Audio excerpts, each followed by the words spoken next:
So good morning, Your Holiness. Thank you for yesterday. I think many of us in this room, if not all of us, have in one way or another been touched by the experience of addiction, including addiction to lifestyle, apropos of your joking with Mathieu, but also addiction to the self, a compulsive relationship to the self. And we've been slowly in the meeting unpacking valences or issues, aspects related to desire, craving, and addiction. We've looked at the subjective experience of addiction through Mark.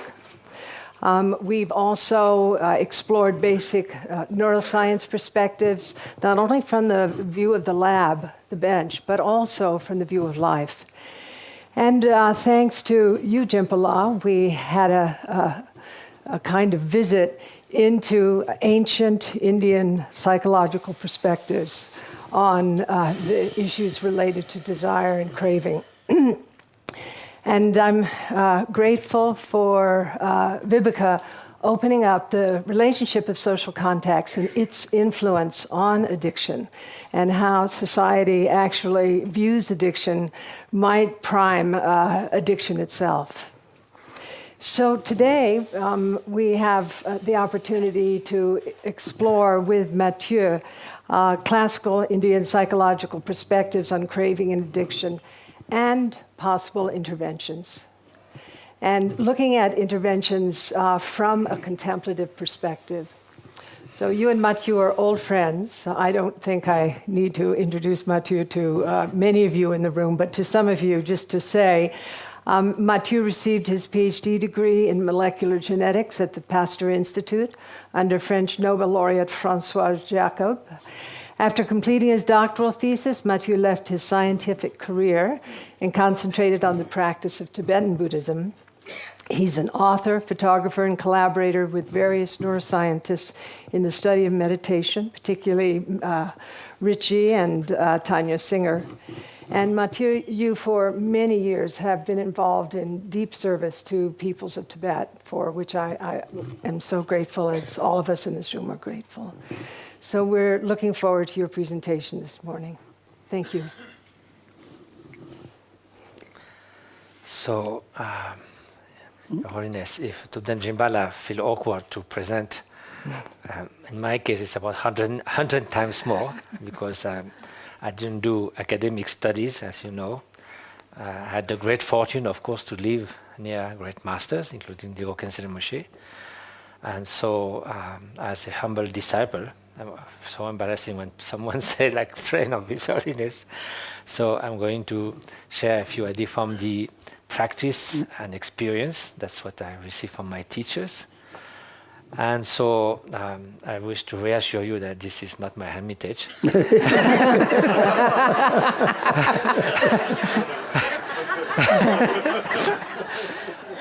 But this is what I see from my hermitage, which is only 2.5 meters by 3. And this is the place where it is said that in past life, the Lord Buddha offered his body to a tigress and generated the bodhicitta. So this is called Tamolichin. So I have the great fortune also to spend some time there.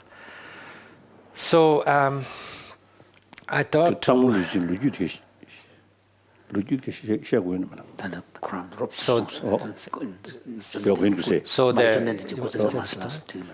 So it says that when the Buddha came to Nepal, there was one of Buddha's previous life, of course. There was a kind of place where there's a small mound of earth, and he did prostration to that, and his disciples were surprised because they didn't see the Buddha do prostration to anything much. And so they asked him why, and he said that because this is the place where in a past life, he first conceived the thought of enlightenment for the sake of others.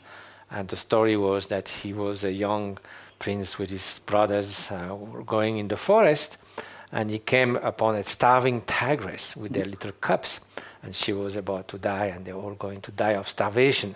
So he let his brothers go and wanted to offer his body, But the tigress was so weak that she could not eat, so he cut his veins with a bamboo shoot and gave the blood, and she became stronger, and the story is that she could eat the prince. And then, of course, so that was the first time that he completely made that wish. And of course, the tigress and the cubs were later reborn as the Buddha's disciple. He made also that wish. So in commemoration of that, there is kind of monument there.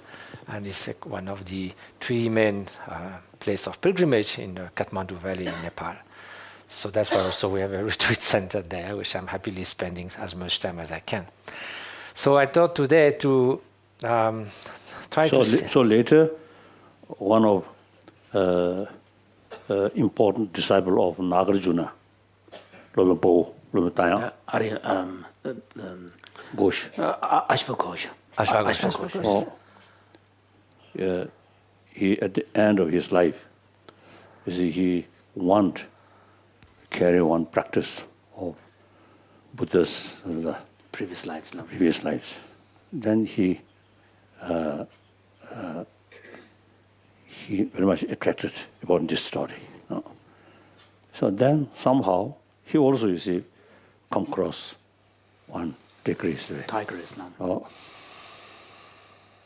And Kurang Lüti Chimanari. So the Ashwagosha too followed in the footsteps of the Buddha's previous life and gave his life to the tigress. So right now there are leopards around my hermitage.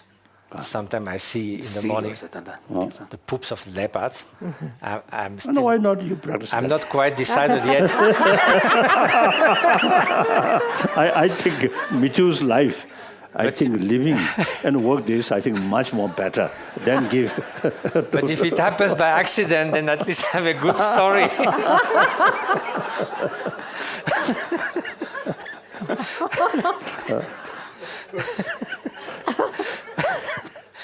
So they said last year there was a real tiger came. So when I go at night for the bathroom, little bit scared. Anyway, so to come back to how it began, probably it's not good English, sorry. How it began, or how it begins. So I wanted to take things from the very beginning, instead of jumping to craving, how that whole process from experiential Buddhist perspective, how is it described? So first of all, we begin perceiving outer reality, and we have perception of our own mind. So there is this thing that happens of notion of subject-object. In a way, we could say that's where all our troubles begin, because what follows then is a kind of chain reaction. So first, we perceive outer objects.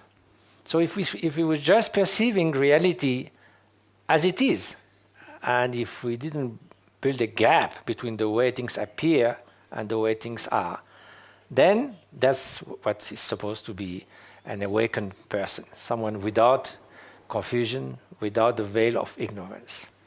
But that's not quite the case. So what do we call basic ignorance in Buddhism?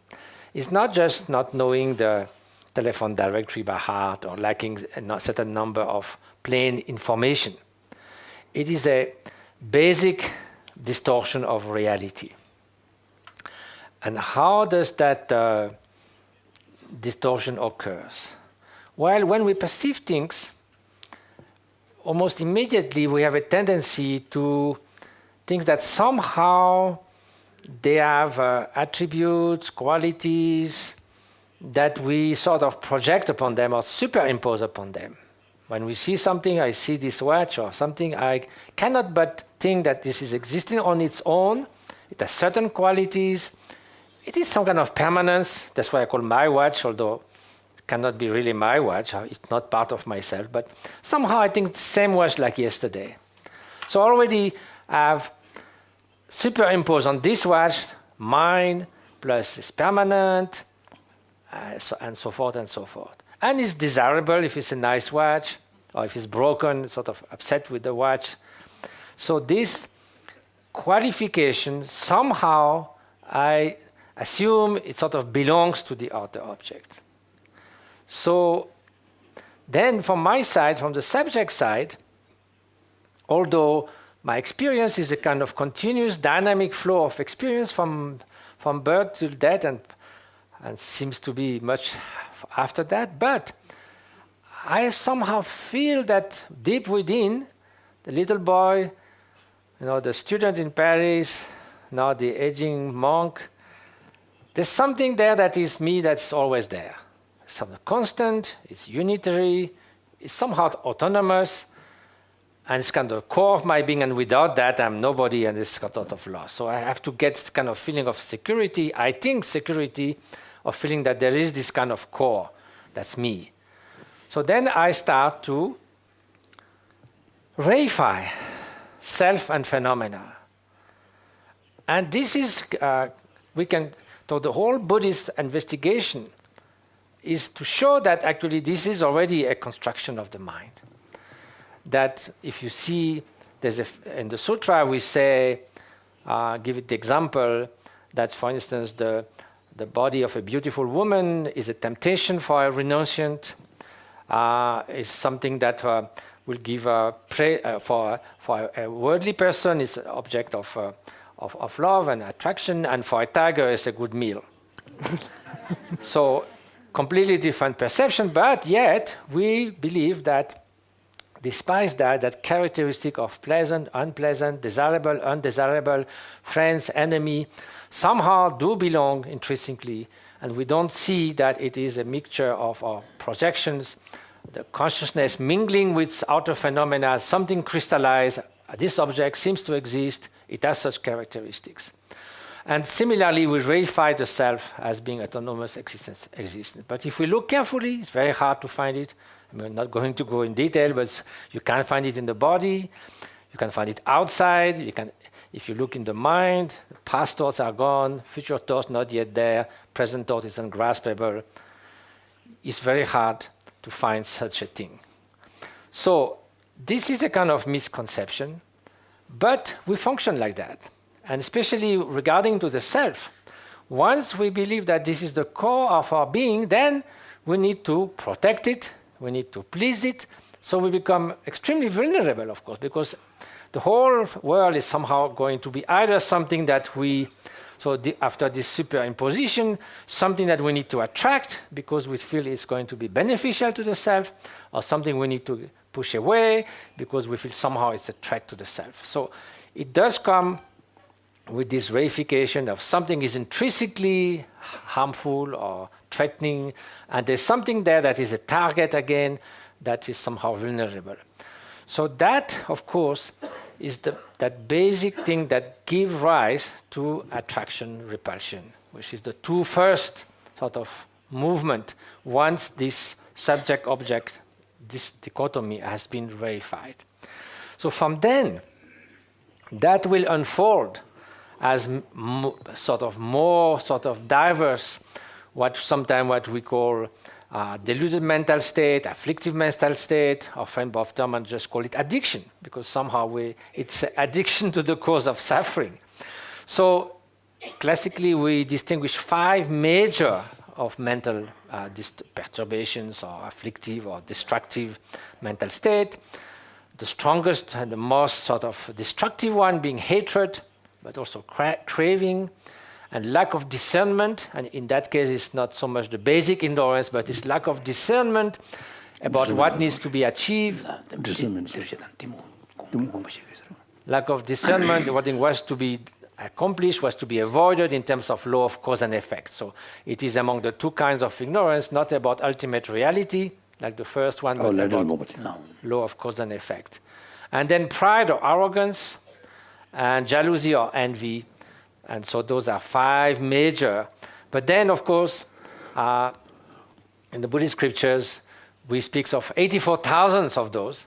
They are not exactly numbered one by one, but it is to remind us that there is almost infinite variety of the way that we can be deluded. There's no problem with that. And then, how does that going to end up? Because there's this distortion of reality, it is bound to be dysfunctional. If you assume things that are not, you superimpose, you fabricate, then of course, when you interact, the way you interact is also going to be biased, also going to be distorted, and that's end up in suffering. So then the whole Buddha's teaching was first to recognize that. So the truth of suffering is not simply, we didn't really need the Buddha to tell us that a massacre is a suffering or that a toothache is suffering, that we can know that. But deeper, to go at the deepest root of suffering that doesn't look like suffering. In fact, what my teacher was telling to some Western audience, what you call happiness, we usually call it suffering. So in that sense, it is not that obvious. So it's going to be a cause of torment. And then what the Buddha said, that we can find those causes. And the main thing is that there's a possibility of remedying to that.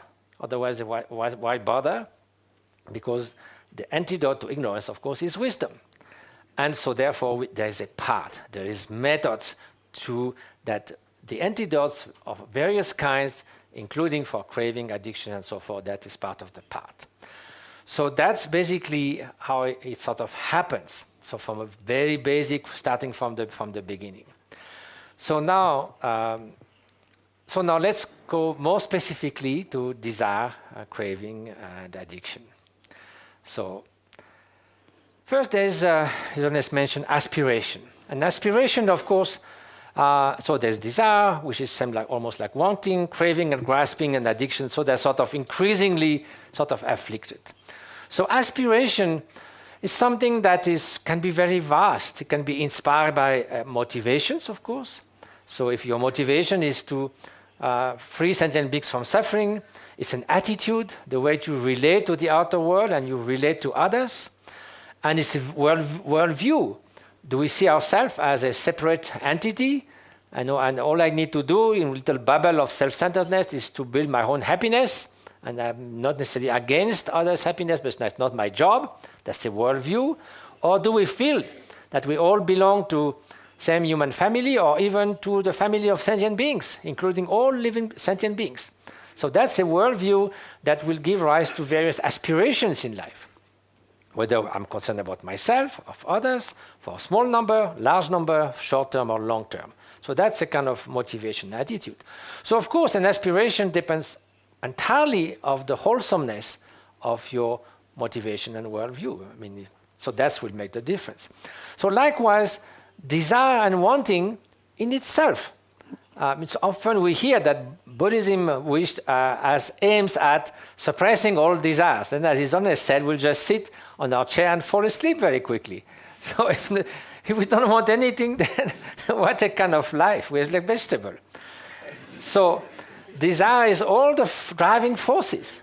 And if the desire is to free all sentient beings from suffering or to save the planet and take care of the future generations now, and of course, it is the wholesome driving force. So desire in itself is just like so we could call energy, or just like we spoke about money, it's just a tool, can be used to build, can be used to destroy.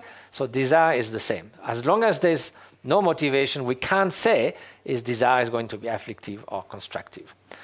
Now, craving becomes a little bit different. At least we need some words, as I was mentioning the other day, to identify something that has an element of affliction.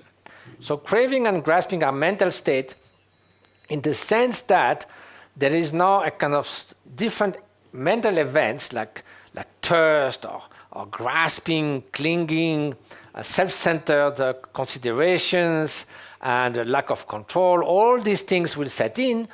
And the reason we say it's afflictive is not a kind of moral judgment in itself. It's simply that it will lead to suffering. So it is a little bit that you can desire something like having a hot shower after going for a walk. But once you start grasping to something, then nature changes. It's a little bit like sometimes we give the example of a beautiful crystal glass. If you do, this is not the case. If you do like that, beautiful sound, that's just a desire or wanting, aspiration. Then when craving comes, putting your finger, the whole sound is gone, something has gone wrong, and it will end up in suffering. So triggers, it is triggered by what we all said the other day. It could be we call cue, or it could be a sight, You see something that you deem desirable or something that you hate. It could be a smell, it could be a situation, it could be a memory. Something comes. But that first thing is not yet the problem. It's like the spark. So if a small spark vanishes into space, it's okay. But the problem is when the small spark falls on a heap of dry grass, then it makes a fire. So it's the proliferation of thoughts. Why did a person say that to me? Well, if it's just gone the next moment, there's no problem. But if you say, oh, then you go on, 1 thought, 2 thoughts, 3 thoughts, it fills the mental space. And then you are completely taken by this object of attachment or whatever. Then not only you lose control, but you're also out of sync with reality. That means now, if it's an object of craving, if it's an object of craving, you see it as 100% desirable. As we say, there's a kind of, you can't perceive even the negative or what would be unpleasant characteristics. So we sometimes call it refractory. We are waterproof to anything that is not desirable. And of course, since this is not the case, at some point, we'll be deeply disappointed. Likewise, something we may feel 100% hateable, and then maybe the next day we'll reconcile and become friends again. So this is clearly superimposition. We are not seeing reality as it is. And His Holiness, remember discussing with Aaron Beck, telling him that when we are very angry, about 80% of our perception are fabrication and superimposed. So this is exactly what the Buddhist experience will say, that we distort reality a lot and therefore is dysfunctional. So addiction comes even further because now we are so engrossed in that sort of, that we lose our freedom, we lose our control, and so then we are caught, where all the characteristics that we have heard is repetitive, and so many of those qualities. So therefore, we sort of powerlessly taken in and again and again and again, and of course suffering ensues, and it's very hard to break that cycle. So just as a kind of metaphor, we spoke about, could there be a positive addiction? So sometime in Buddhist scriptures, we try to use in a poetic way, like, will there be a positive hatred? So we say, yes, hatred of hatred, or things like that. So will there be a positive addiction? So addiction is a tireless action, right? It's no remission. I mean, we constantly, without any small instant, that our mind goes to something. So we could certainly speak of positive addiction if there's the right motivation, free from afflictive mental state, and endowed with wisdom. So in that case, that's what a bodhisattva does.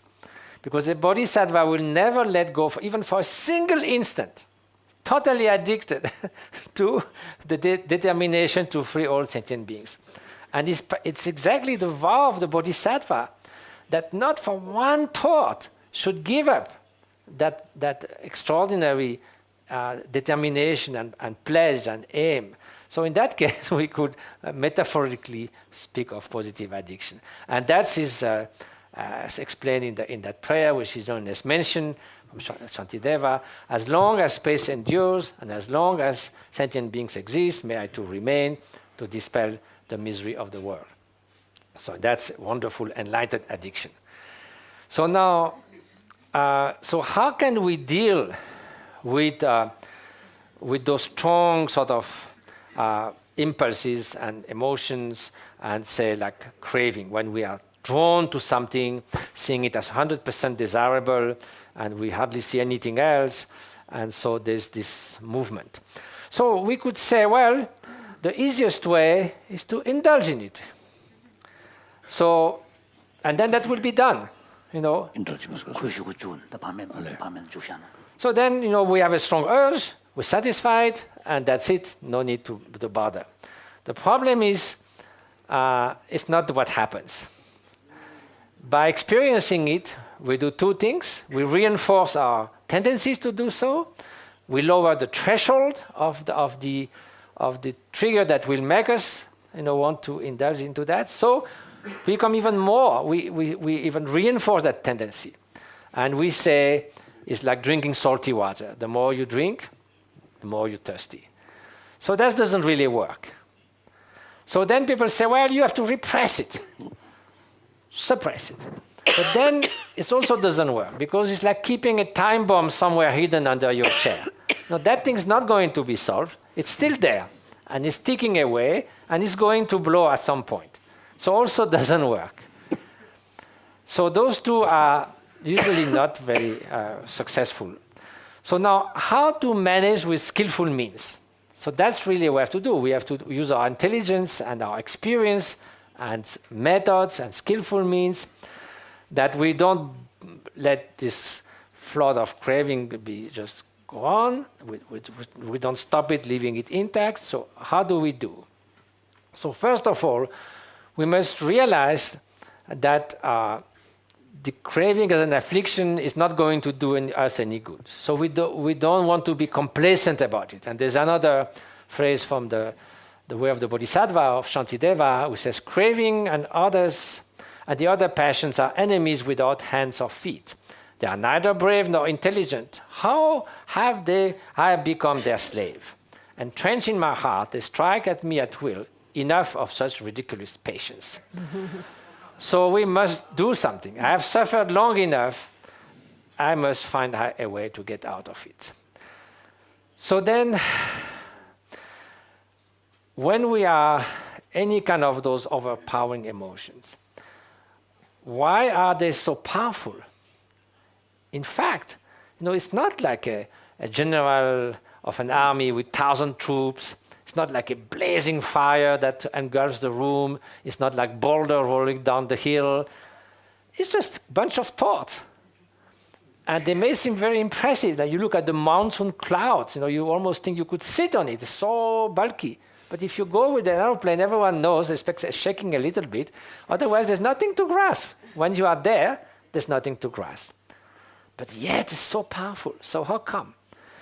So how can we deal with emotions in general and with craving in particular? So there's three possibilities. Before they arise, while they are there, invading our mind, and after.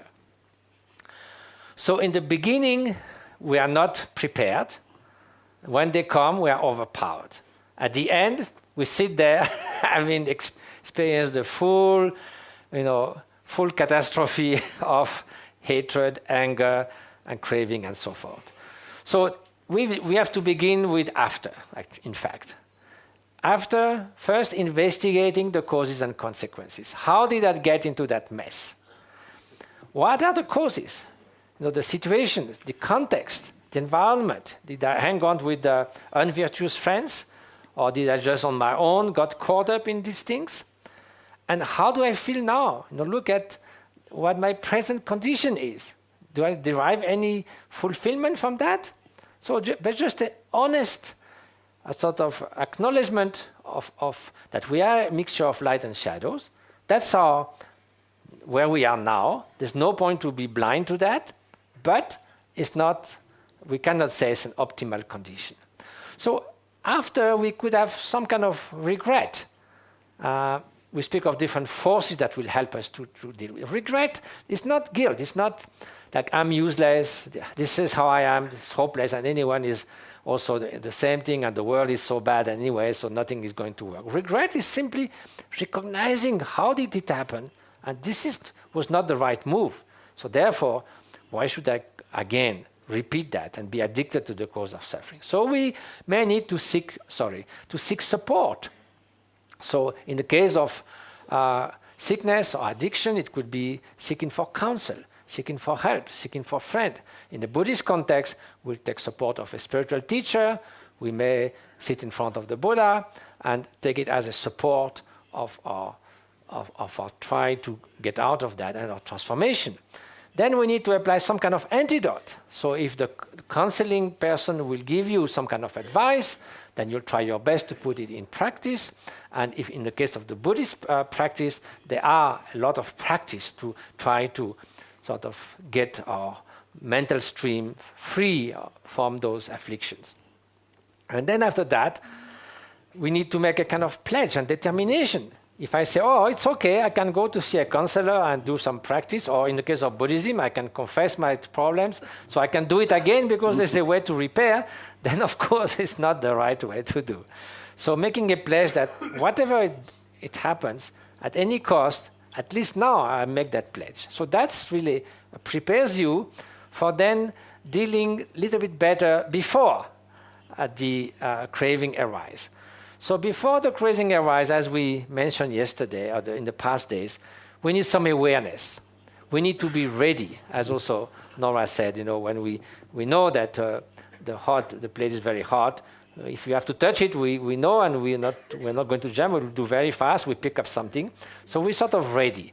So that awareness is about the spark, when that is going to arise, and then be mindful to identify it. So imagine that there is, we hear that there's a pickpocket here. I hope there's not, but it might be. So then if I don't know who is the pickpocket, then I know I'm very vulnerable.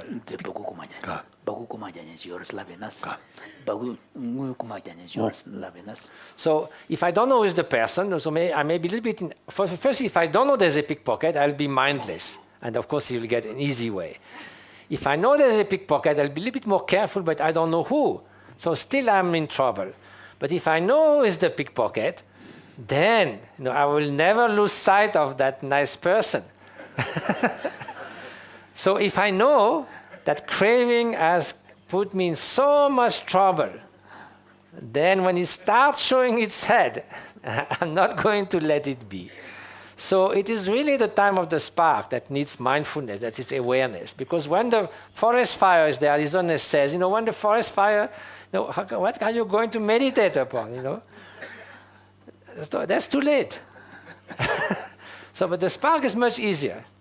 So we need to ready ourselves and watch for the spark. Now the spark comes. Now it's dealing with emotion during.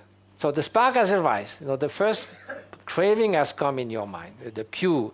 So of course, we should not underestimate the power of that. But let's say there's something arises, right?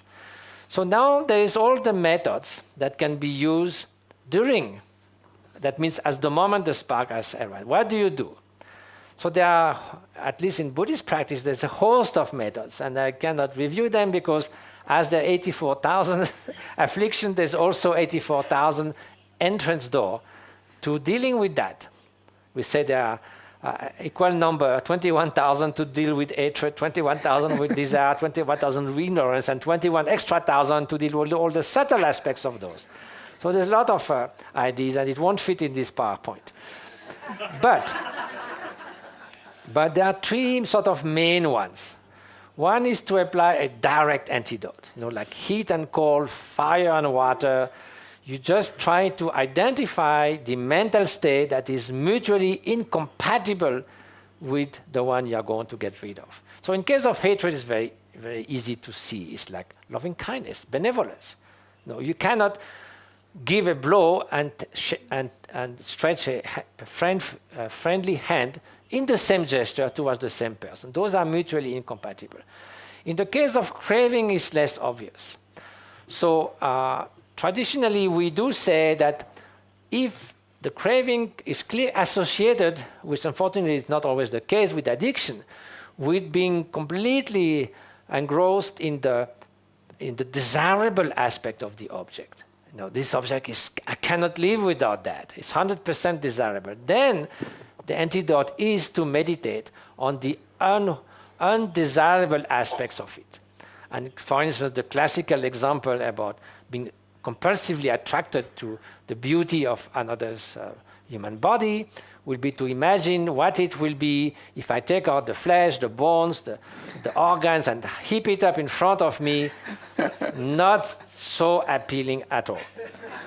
So that's, or meditate myself as a skeleton, so all that compulsive attraction will be gone. But if it's no more pleasurable, like the problem with sometimes with addiction, then we have a little more trouble. So then in that case, what the antidote will be is not as obvious, but if we think that what we lose here is our basic freedom, with loss of control. So the antidote will be somehow to find a place of inner freedom. So that's not as obvious, probably more difficult, it probably requires more experience, but you could see that the freedom and loss of control, those are two exact opposites. So as much as somehow, and we'll come back a little bit on that, you could find a place of inner freedom, that will be the antidote to lack of control. So now how to get that is a little bit more complicated, but there's such thing exists. 비슷한데 세바디 유래 이동 같은 돈에 세바 개변은 유래 이동 검제 대열에서 메두보 검제 다이네 단다 구두 세바나 지금 가로진에 베세바 셔다 주제 제 간다 가이네 수수 양배가리야 디기 용금에네 다도 세배 왕게 예 가위나 다고라니 당전제 라원 라바인자 라원 주 제 답시 메두스 So then there is a second kind of methods, which is to look at the nature of craving.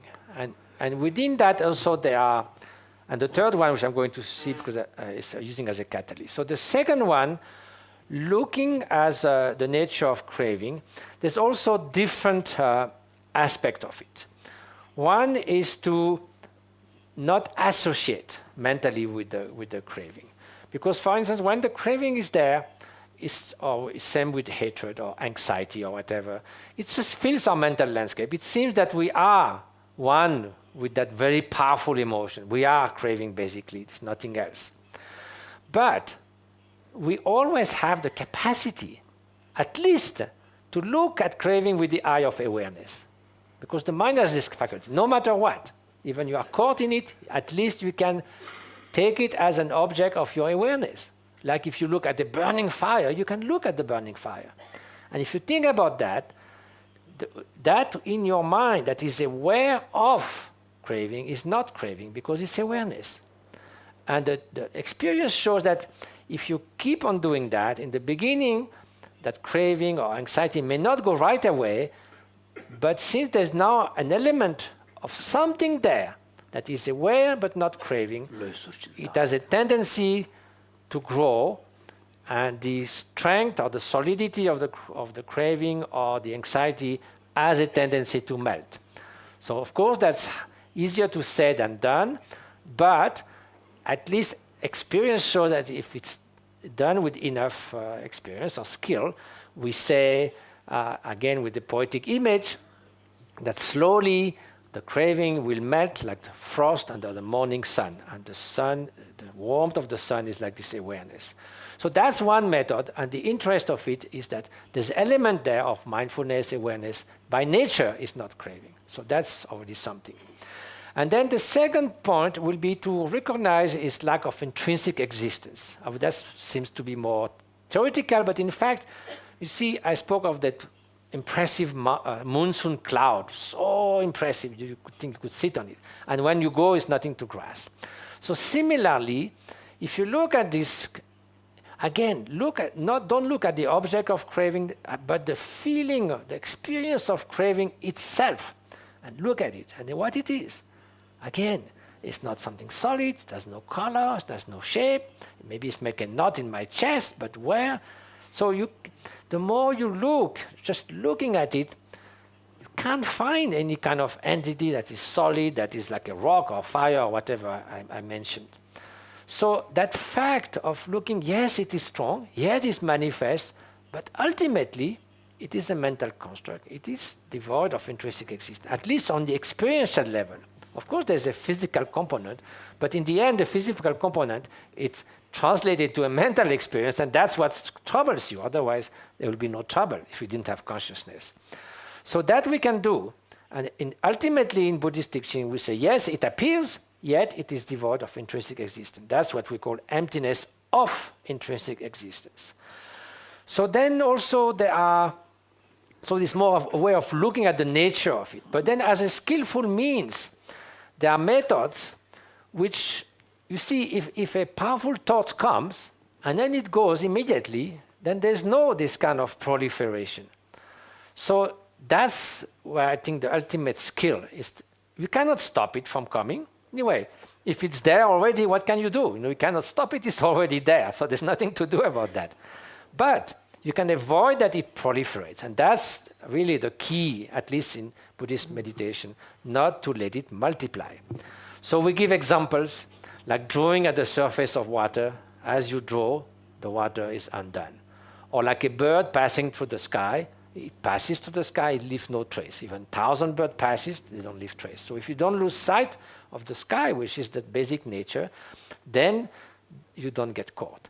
So those are the classical methods. And again, those are just very rough sort of pictures of that. But of course, there is a lot of teachings when we practice that comes with it, and mostly practice. And when we practice and then clarify hesitations and doubts and difficulties and progress with a qualified teacher, and then those things get refined. And of course, it's a very gross to just throw that on the table like that, but it gives you an hint of what is the method to be looking at it. And then the third one, which is, I think, just for it's like piloting a Formula One car, or and because this is really not what can be used, certainly not by beginners, and almost, in fact, by hardly anyone.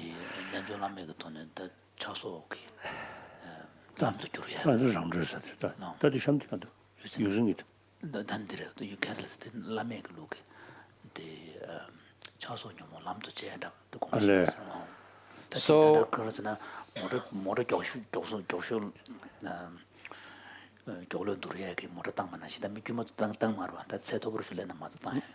So we don't speak of Formula One cars in the scriptures, but we say it's like trying to take a jewel from the snake's head or riding the tiger, all this very dangerous stuff.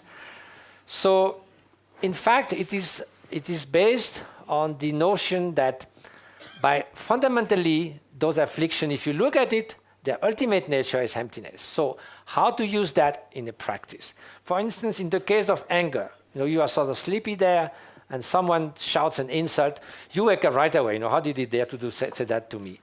So if you look clearly, there is a moment of strong clarity at the very first outset of anger, before it becomes the real anger.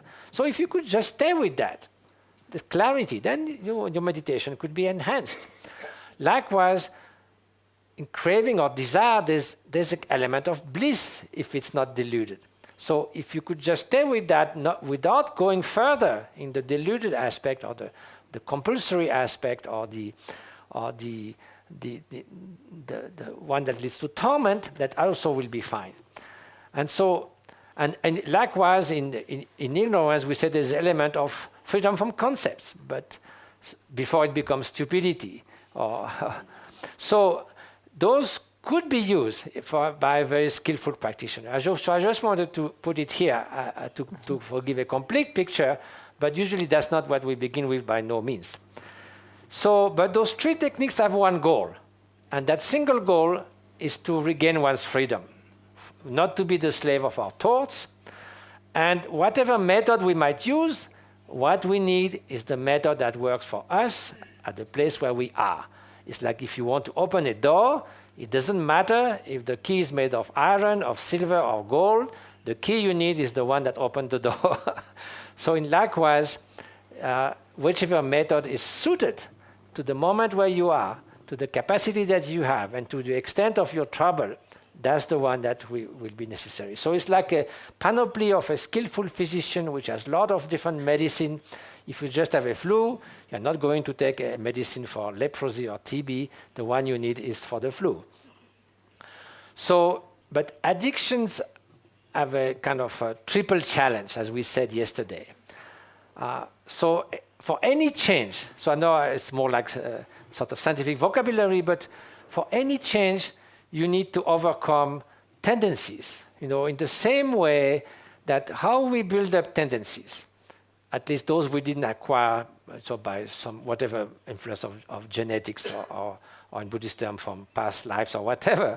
So we start with a certain traits and so forth. But we certainly force more traits, and we either reinforce or weaken some of those traits. So how that happen? It begins with thoughts after thoughts, emotion after emotion. So if you have a succession of anger emotions of few seconds each time, or of grasping and afflictive desire, that's going to build up a certain mental state. And you will be in certain mood. So if emotion lasts a few seconds, mood will last for more, for an hour or so. And if you repeat those moods again and again, then over time, obviously, it's going to change. And that's what neuroplasticity is about. That's what any kind of familiarization that could be with the thing that brings suffering is about.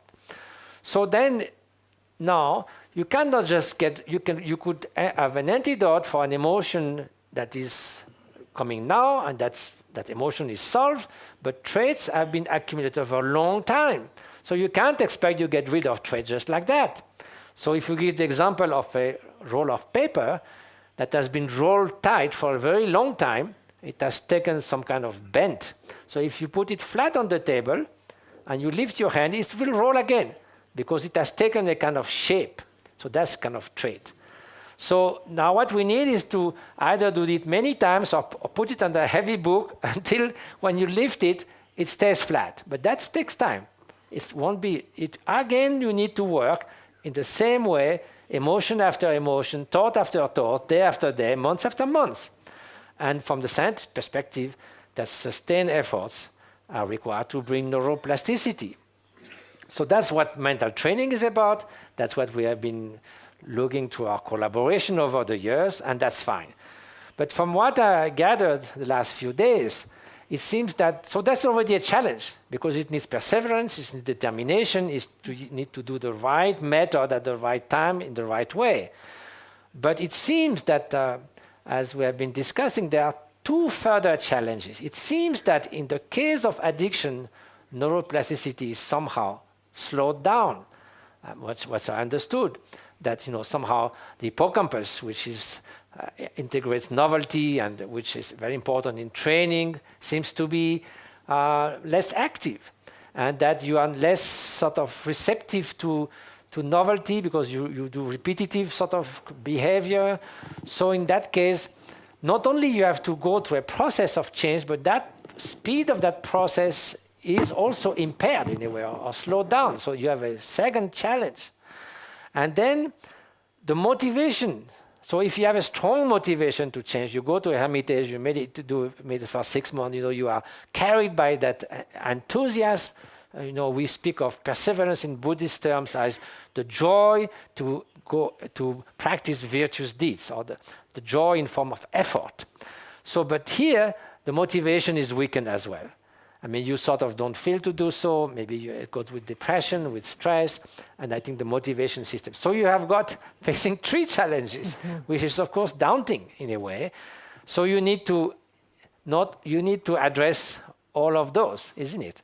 So I don't know what to say, but instead of boosting neuroplasticity, I mean, from what I heard, you could do physical exercise and be less stressed, go to a place where so all the things which are known to facilitate neuroplasticity, training, of course, but combined with any possible thing that will re-kick the neuroplasticity. And again, motivation from virtuous friends, from a spiritual teacher, from a good person, from someone who inspires you, who could re-kick your motivation, take you out of this sort of messy environment, put you in a different environment where or maybe makes you help other people to grow more interest in others or compassion, so that your motivation system is activated so that you think, yes, I do have a potential for change, no matter the mess in which I am. So that would be the way. And then you could go back to the first one, which is simply to do the training so that the change occurs. So we should find ways to re-facilitate neuroplasticity and to rekindle the motivation. And there are certainly skillful ways to do so, whether it's an environment, whether it's personal, whether it's to counseling, whether it's to completely changing your life situation as much as it's possible. Of course, that's all something theoretical. If people are in very deprived condition and very poor environment, they don't have necessarily that choice. But specifically with addiction, what could we say about the Buddhist method? So dealing with cues. So we have heard how powerful cues are. The triggers. So, but the cues again, even is very, very, as Kent was telling me, is very sort of basic and instinctive and so forth. That's hardly come at the level of concept, but still there's a mental image. Otherwise, if you are not aware of that cue, I mean, there's no cue or there's no trigger. So a mental image is still a mental image, and you can think of a number of things to do with mental image. Because once it's there, sort of, again, the whole thing sort of blows. But if somehow you could switch quickly to another mental image, it's not that you are trying to fight that powerful cue, but the mind is actually filled with what it perceives. So if I suddenly look at the Buddha, of course that will still somehow be there, but I cannot but have some of what that image brings in the mind. So it brings the idea of serenity, of perfect control, of compassion. So at least there are some other thoughts will start flourishing in the mental landscape. And the amount of space they will take, that much less will be taken by the trigger, what is the trigger. So if you could favor, I heard, for instance, that when you have strong migraine pain, many methods have been tried, like trying to simply distract yourself doesn't work so well. Concentrate on the pain, where that was not with meditation, but just focus on the pain. That doesn't work. Counting from 100 to 1, 3 by 3, 97, 94, also doesn't work well. What was found to work best is visualization. Imagining yourself, in a beautiful island or at a beautiful concert or maybe there in my hermitage, that seems to be found to be the most powerful to deal with this chronic pain. So likewise, you could imagine, imagining sitting on the balcony of my hermitage in front of the Himalayas or thinking of His Holiness or thinking of the Buddha, means bound to do something. Even, you have to, so it's not directly try to stop that craving, but fill your mental landscape with something else. Or you could have, Buddhist techniques have plenty of other images. Sometimes if you see an object of craving, you might imagine it bursts into flame and it disappears. So you could try that after all. So there's plenty of those tricks and methods. So that could be possibly do. Then, we need to deal with the spark. Then we said about repetitive behavior. You cannot disengage. Normally, we gave the example of the rat. Even the orange juice is not there. Still, it cannot help but pressing the button. So then again, repetitive behavior, you still have, it's a multiplication of sparks. So somehow the same method of mindfulness, of awareness, of bringing different images, somehow, there could be ways with awareness, mindfulness, with setting your mind in a more, because after all, no matter what kind of thoughts there are, beneath the screen of thoughts, there's always this awareness. Whether you are aware of hatred, you are aware of craving, you are aware of inner peace, you are aware of something. So if you could relate more to that basic awareness, that's a place that is free from those, because that's the necessary component in the consciousness to get rise to that. Everything has a component of awareness. So if you just try to focus on awareness, that may help to sort of slow down that repetitive, I don't know, but this is just a weird idea. And so visualization could be helpful. And there's plenty of visualization proposed in Buddhist practice. And then dealing with entrenched tendency, that's practice, practice, and practice. Mm-hmm. And there's nothing else we can do.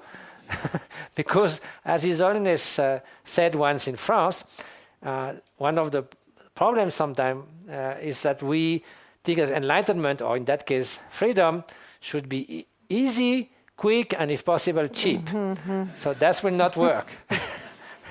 So I must end with a depth of gratitude and to those to whom I owe everything, and I hope I didn't too much betray their kindness and their wisdom.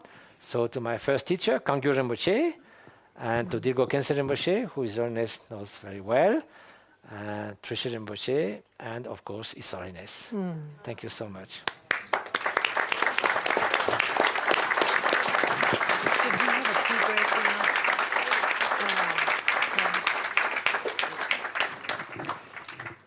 So, Mathieu, before we take our tea break, I wonder if there's a question you want to pose to His Holiness.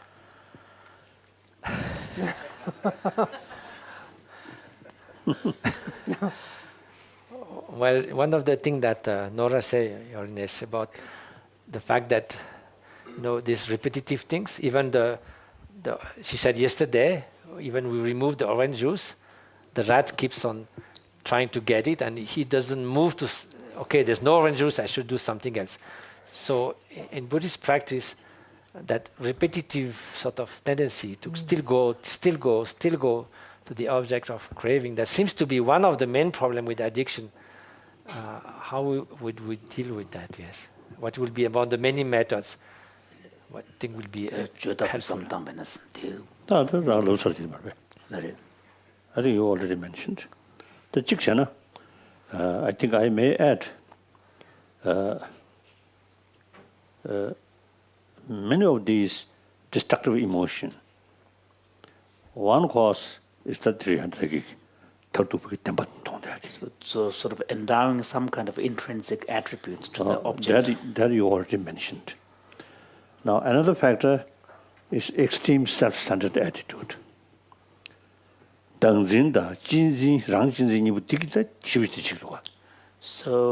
on the part of the subject, there is not only a belief in some kind of intrinsically real me, which is the core of my being, but there is also a sort of a kind of effective relation to this, where you take this to be so important and such a source of cherishment. So there is not only a self-grasping, but there is also a selfish kind of self-centered tendency that goes with it.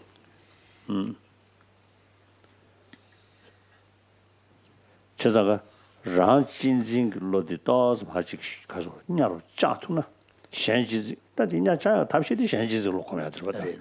저 현지를 로야 또 공부이나 그 타치도 랑집은 준비 로이 왕기 다치기 시작은 내가도 시작을 지금 되도 정수가 도와야지. 다 한들이 지금 안 착별이 좀 그렇지 알고 사실이고. 네. 디켜봐요, 소리.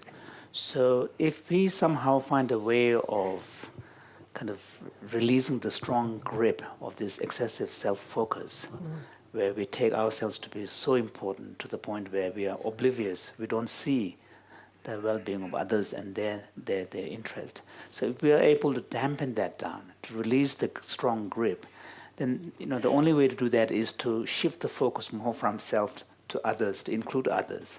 And that automatically will have some kind of effect on lessening that intensity. And that will also have an impact upon other emotional reactivity as well. Because if you look at many of the afflictions, particularly like attachment and craving, they're all self-referential. I want this, I need this, I want this. There's always this predication of an I. So if you have less of that self-focus, that it's going to have an impact. 제가 당신 로디디 되셔도 그 자체고도. 지금 그게 현지 찾고 주나 대개적으로 전부실 있는 남사 다원들 얘기로. 저장 갖고 다원 거야 다원디 타지도 지혜별로디. 네 봐. 자, 다디 라진진디 땡땡땡 저치고 소시도. So we can also see this kind of kind of mechanism or process taking place in even hatred as well. So underlying hatred is a kind of a self-attachment, excessive self-attachment. And because when you see someone doing something to you that is unjust, and you take that so seriously, your reaction to the other is that of anger and hatred. So even not just attachment and craving, but also in relation to anger and hatred, lessening this excessive self-focus will have an impact as well. So therefore, I consider our work, our effort, or at least our thinking, is to educate secular ethics. Ethics means sense of concern of others' well-being. You see, once you see that through education, you see that way of thinking become part of one's own life. Or then I think many of these sort of the mental crises Problems. are due to self-centered attitude certainly will reduce. Not talking about next life or God or these things. Simply, you see, the work, the system of our emotion. If we, because of the, if you analyze the system, then I think that's the way. So antidote, the awareness, the pros and cons are very important. One fact, because of the one hand. aspect. Another hand, try to reduce extreme self-centered. So there's the way, again, is it reduce self-centered attitude, again, awareness. So key element is awareness, long-term interest, short-term interest. So that's why I mentioned yesterday, that sometimes we only talk about the little thing. Then I think our human brain may complain us that because we 지금 남주 누구를 비슷해요. 뒷마셔 제지 지지다 북춘주 레벨까지 해야 돼. So Samus was saying that earlier yesterday or the day before, he mentioned the fact that if the scientific research is too focused excessively sometimes with the animal brain, the human brain might complain, saying that actually I have a lot more capacities. Why aren't you taking me more seriously?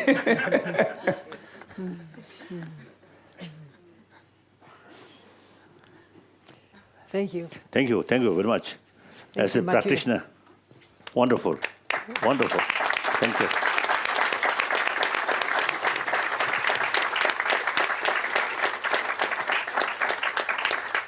So we're going to take a short tea break, and I'm going to also ask the presenters to be conjuring questions.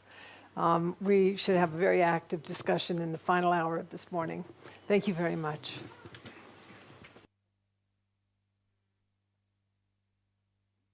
Thank you, particularly for your remarks on awareness and self-centeredness. And I think that there was a conversation last night among some presenters and your staff about addiction to the self. So I think it's a really important perspective for us to consider. I think also right now, those of you who work in the field of addiction realize that the reality of cultivating awareness to prevent the spark might be a little bit challenging.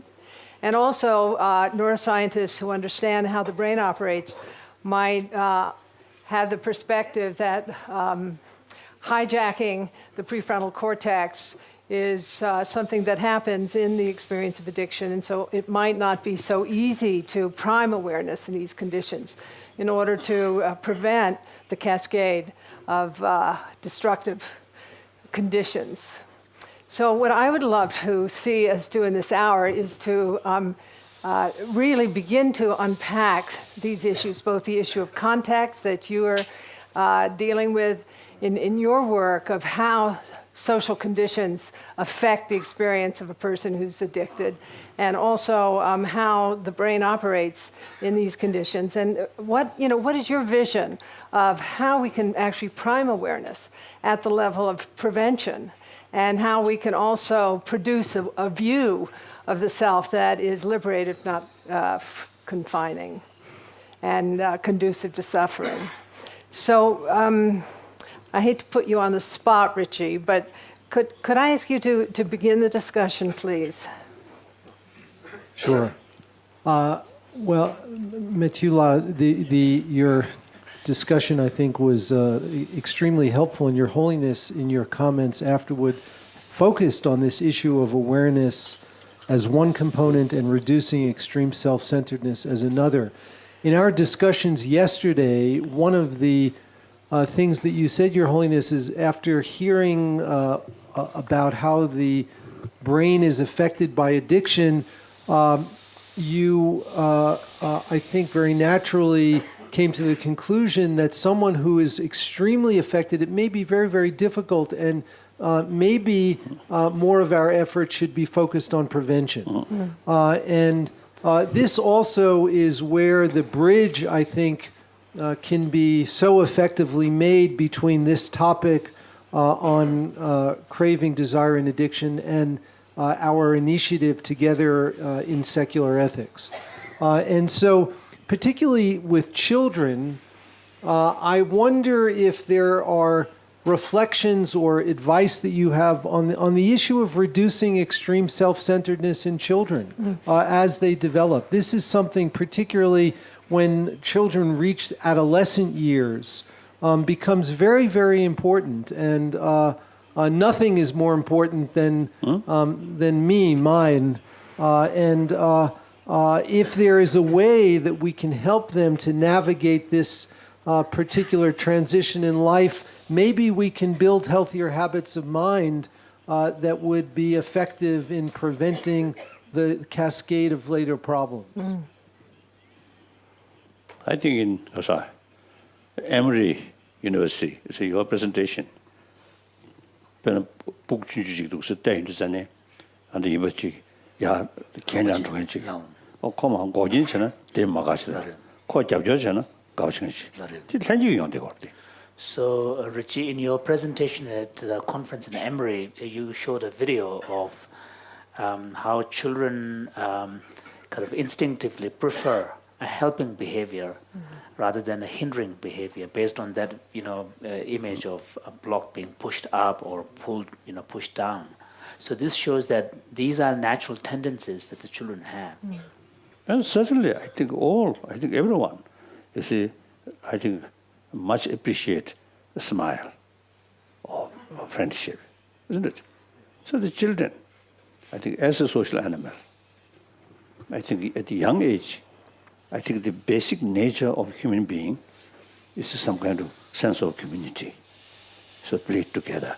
They don't care what their family background, what they are sort of, because of the religious, because of the background. And also racial background. Don't care. So long, they play together, smile, and occasionally a little fighting. But within a few minutes, forget. So that's the basis of our hope. If right from the beginning, we are negative, then cannot do much. No, there's not much we can do. So now problem, basic the human sort of nature, good things as a social animal, and come from mother, and the mother's milk. You see our survival with mother's milk. So everyone, you see, come that way. So then gradually, you see, these basic sort of human good things are dormant. They become more and more dormant and less obvious. Then the environment, as we already sort of discussed, you see, the materialistic sort of culture. And I think the society, the materialistic culture, and too much competition, then you see the self-centered is somewhere important in order to survive yourself. If you remain humble, then I think people look down, this is weak, like that. Or say, I, the best human being. Particularly during election. So like that. So that is the sort of kasota. So you see the basic sort of good value eventually due to lack of kasota. It's a lack of kind of thinking about it and taking interest in it. Negligence, yeah. Negligence. Then the other sort of forces, other factors. Due to culture, materialistic culture, environment. And then worst thing is education itself. Unless you take some faith, nobody talks about the value of compassion, these things. An existing education system is, as I mentioned earlier, materialistic sort of oriented. So then the children's mind growing, only that way. The basic human value at the very, very early age, very much alive. Now that, and it become kasota, dormant, like that. So that basic sort of value there, then educate. This is a very important sort of value. Till your death, this is something really worthwhile to be alive in our Keep mind. it alive, no? So that's my view. Can I say something? Mathieu. I think also If sort of, unless you see, we work the fundamental level and wider Wider approach. wider approach. Just you see few people you see talk, not much effect. I mean, it's change of values, but also change of worldview. Majority of the younger generation, you see, if come this existing sort of way, not much hope. Yeah. Then I think really better to think of oneself or try to peace of mind in a hermit life, then okay. Don't care what the rest of the human being. That is immoral. And reality also, you see, if world really becomes something, I think very existing problems which we are facing, including corruption, war, violence, or corruption, cheating, bully, exploitation, even religion, wonderful thing used for exploitation. We are lacking because of lacking these moral principles. So therefore, the world remain like that. How can one individual remain happy person? No, difficult. I think best thing is some surgery. Some require maybe surgery. So you do a surgery so that you don't care that much. No. Through surgery, your mind become dull. And does eat, sleep, okay. Not much thinking about others. Then be a happy person. Like animal. Unless you see immediate threat there, right? Peaceful, quite peaceful. Look, those pigs. Although you see, sooner or later you see kill. But so long, you see, because of the feeding well, no immediate threat, then very peacefully remain like that. So also I wanted to say that, like if you look at those places, like you can see, where there's a very strong sense of community, and especially for the children, because there are many nomad tents and all the community mix. So a 7 years old will always carry a 2 years old, and they will until adolescence they will always be involved naturally. Nobody has to force them. Naturally they come to help and help milking the animals and so forth. So there's hardly any place for this very terribly individualistic society. So I think when we frantically we need self-confidence, of course. Right? We have the inner resources to deal with the ups and downs of life. But when we try frantically to boost self-esteem, we know what it has given is a bunch of narcissistic people. We talk of the narcissistic epidemic. And this is...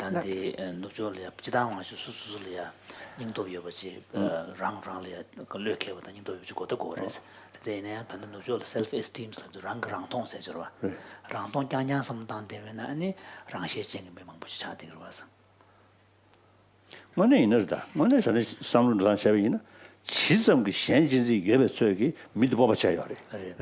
So generally speaking, I mean, in actual reality, in actual reality, the more someone tendency is to think about others' welfare, it's more other regarding in their kind of attitude, the greater the sense of courage this person will have. And more self-confidence. As I mentioned the other day, the think oneself more selfish than deep inside fear, the distrust. As I mentioned yesterday, yesterday or something like that. Mathieu, in relation to addiction, I was thinking about the antidote to addiction from one perspective could easily be generosity. How do you create the conditions where generosity is profoundly valued in human relations, particularly, at the beginning of the educational experience, which could be restructured in a way that it was non-competitive, for example. As you mentioned, you see the nomads, Yes. the children. Similarly, I think many years ago, in Switzerland, Pestalozzi, village. there are some Palestinian children and Jewish children live together, play together.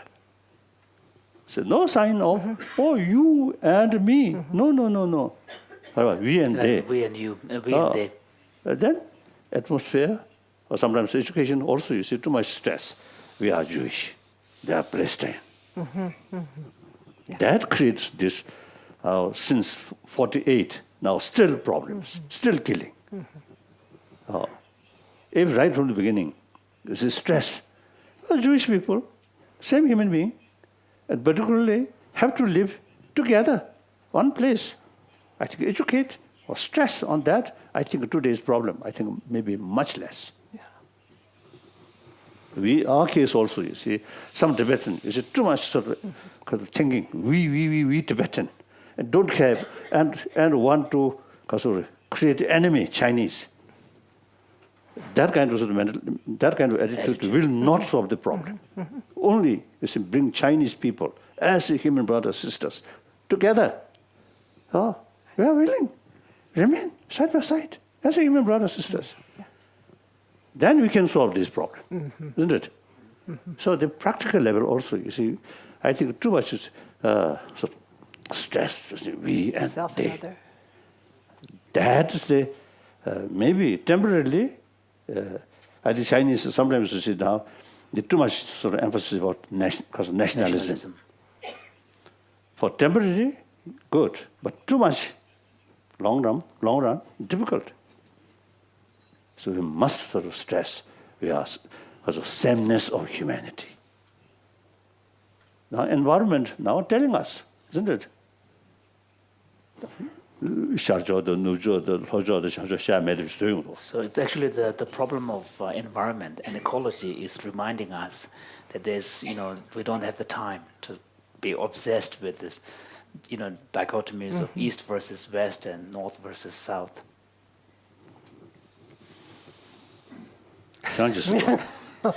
Sorry, because of Intervention now. Interference. Now, I mean, I think also in terms of education, I think if we think of cooperative learning, it's so much more better than competitive learning. I mean, there have been hundreds of schools that have been practicing that, bringing 5 or 6 children to get by groups of 5 or 6, and then someone who is a little bit better with someone less good, and then they learn together. So it brings a much better atmosphere. The academic results are much better. The relation with the teacher is much better. I mean, everybody wins. And so it's humanly, emotionally. So this kind of thing is just a matter of seeing more that cooperation is more the way to go. And I think considering all the challenges that we are facing in our modern time, the only thing that will work is have more consideration for others. For the short term of the economy, for the mid-term of quality of life, and the long term of the environment, it's all a matter of selfishness versus consideration for others. Look at future environment, you say it's a big problem, but it is a matter of selfishness versus altruism. So there's no question. So I think I think obviously the summit, Kasade, because Copenhagen summit. Because the Dutch, they Copenhagen sort of summit about karate. Environment. I think finally it's failed to produce concrete, effective sort of guidance because the importance of people they too much emphasis about their national interest rather than because of the global interest. So to come back to craving, it does start with this excessive self-centered. If you think me all day long, of course you are going to look for what is going to please that me and get away. So, but if you somehow have this inner confidence that you can deal with it, whatever happens, they are less vulnerable. You don't need to satisfy them by getting this and getting that. So naturally, what you look for is to others. So again, it may seem paradoxical, but one core antidote to craving would be, to care for others, because then you forget a little bit about things. I mean, about your own sort of hopes and expectations and fears and something like that. So Sarah, I'd love to. According to my secular sort of ethics sort of view, I think sometimes I feel, you see, the way the presentation, you see, because you are Buddhist. So from your teacher, and then you see the monastery, some people may say, oh, he really wonderful as a Buddhist. You see, he developed these things, Buddhist practice. We are not Buddhist, no interest.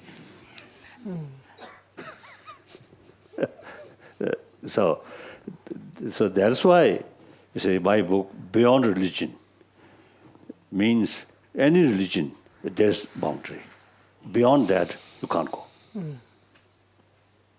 Even though someone intellectually sees some value, but emotionally, I'm not Buddhist. So I think maybe may use some Buddhist concept. So Buddhism is nihilism.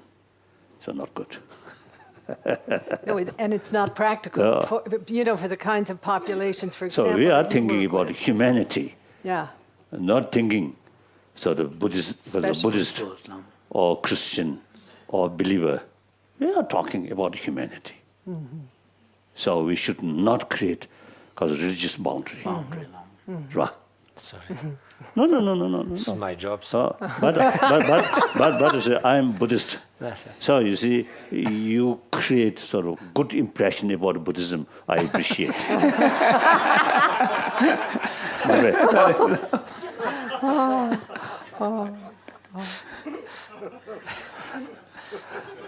But on the level of 7 billion human beings, then I feel a little bit of reservation.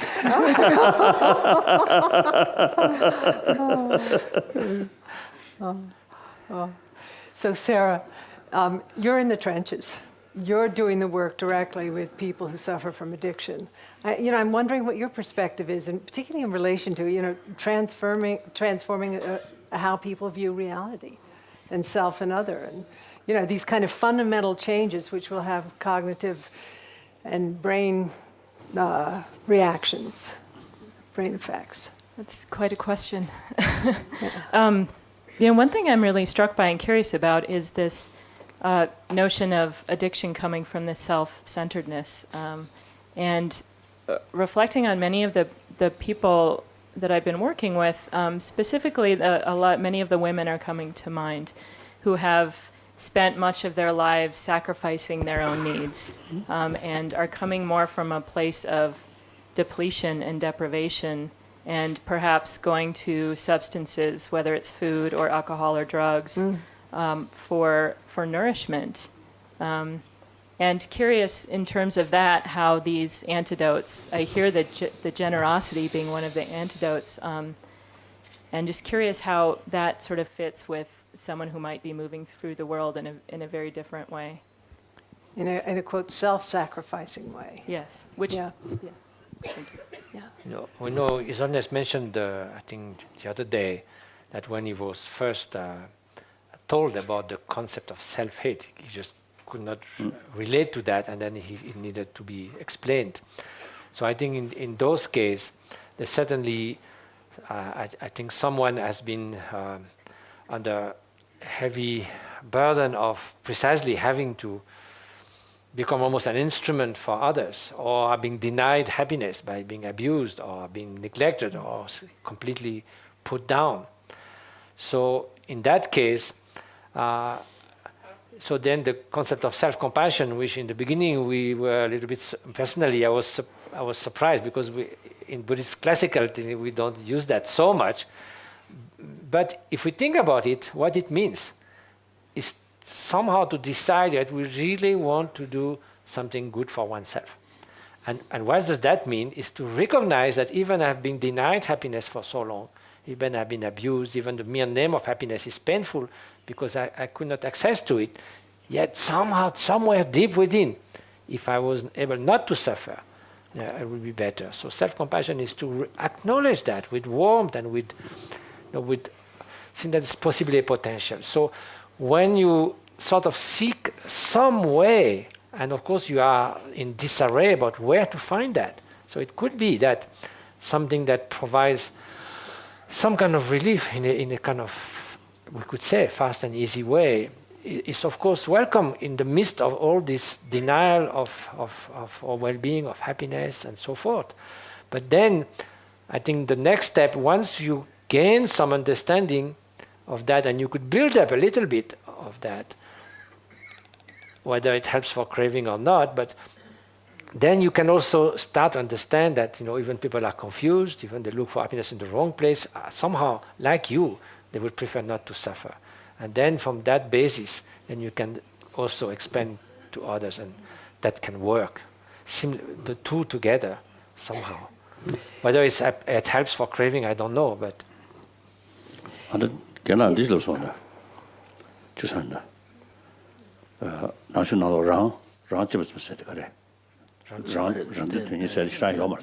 self-compassion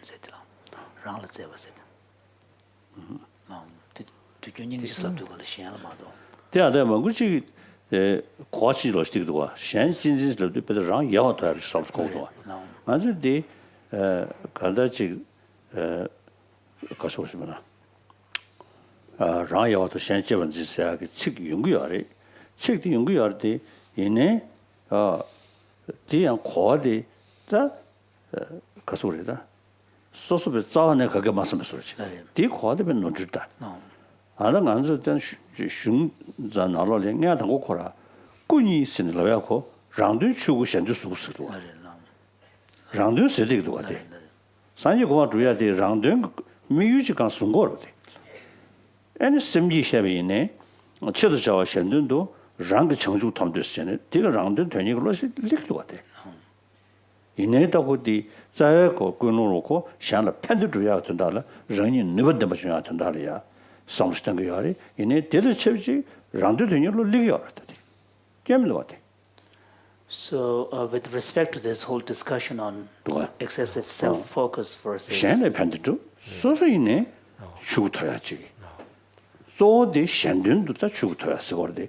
얘네들 가서래 우대be 소리지 샹든도 저는 아주 좀 있어야 되는 소리지 야와 그 삼바 닌제 트윈을라 랑라 닌제 셴라 닌제 니까 용도 랑라 세로 용도 되래. So it's only saying that in this whole discussion about compassion versus altruism and compassion on the one hand versus excessive self-focus and self-centeredness, sometimes when people misunderstand listening to Buddhism or reading Buddhism, they seem to have this misunderstanding that somehow what is being suggested is a kind of a diametrically opposed understanding of self-interest versus others' interest. And then altruism and compassion and the ideal of those that is demanding that we totally forget ourselves. We don't think about our own needs and interest.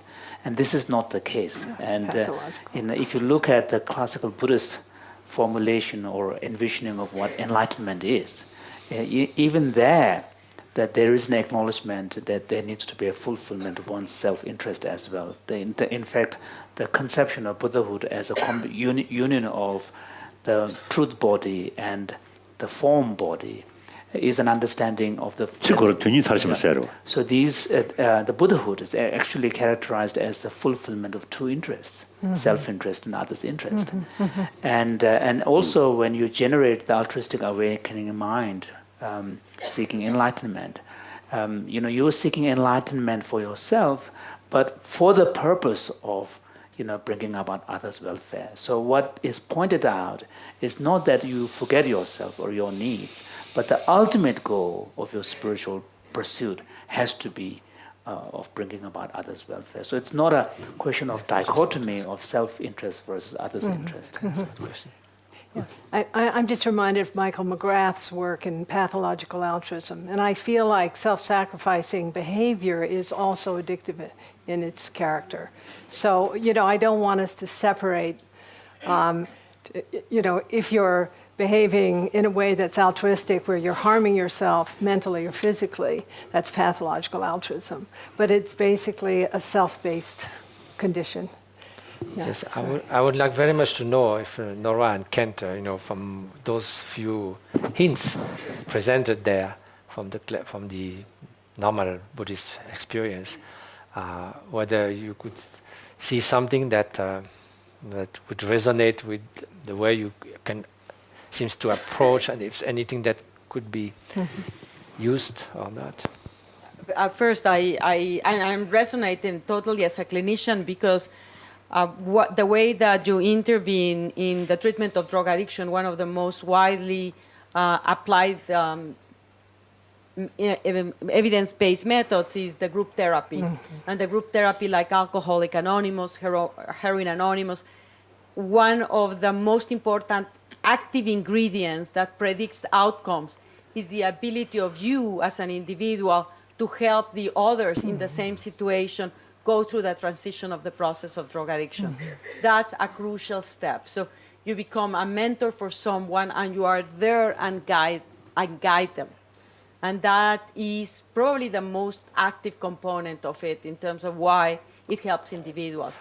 So I completely resonate with the notion of turning that focus on yourself and that need into trying to help others. From the neuroscience perspective, there, at least from what brain imaging is showing, is the act of giving to others is highly rewarding. There is, and we all feel that. I mean, there's as much pleasure. I mean, many times there's more pleasure on giving something to someone than on receiving it. So our brain is wired. We're social creatures. It is crucial for the survival that we respond that way. And I think that's so. But I was thinking as you were bringing it forward, because on treatment is something that we have looked at all along. But I wanted what my brain was questioning it. I always look at things where they don't completely match. I was thinking of the experience of the Native Americans who are actually have very, very high rates of alcoholism, and who are brought up in a society of high level of awareness and community. And yet the risks for addiction are extraordinarily high. So I was trying to figure in my brain to what extent there are other roads where if you're going to do a prevention, how would one do it? And it may have to do with the inequalities of a system. So why that, in that case, is not preventing them from going into addiction, because they are in a system that is very unequal with the rest. But what are your thoughts? Well, if you have a community and you lose the kind of world vision that inspires you, somehow because you have been denied your rights, or you have been put in a situation that is not you cannot function as you used to do in relation to nature. So then it will be more like contagious than anything else. If the core values of what makes a community sort of common goal or vision or something like that is lost, then in fact the community might accelerate, because you all sort of fall together into a state of despair. I don't know, despair or boredom and so in that case, it goes even faster, because precisely you get together a lot. So I don't know, literally demoralized. And then you resort to whatever may easily come your way. So maybe there's one possibility. Historically, did indigenous communities in the Americas engage in intoxicants at the level that we see today?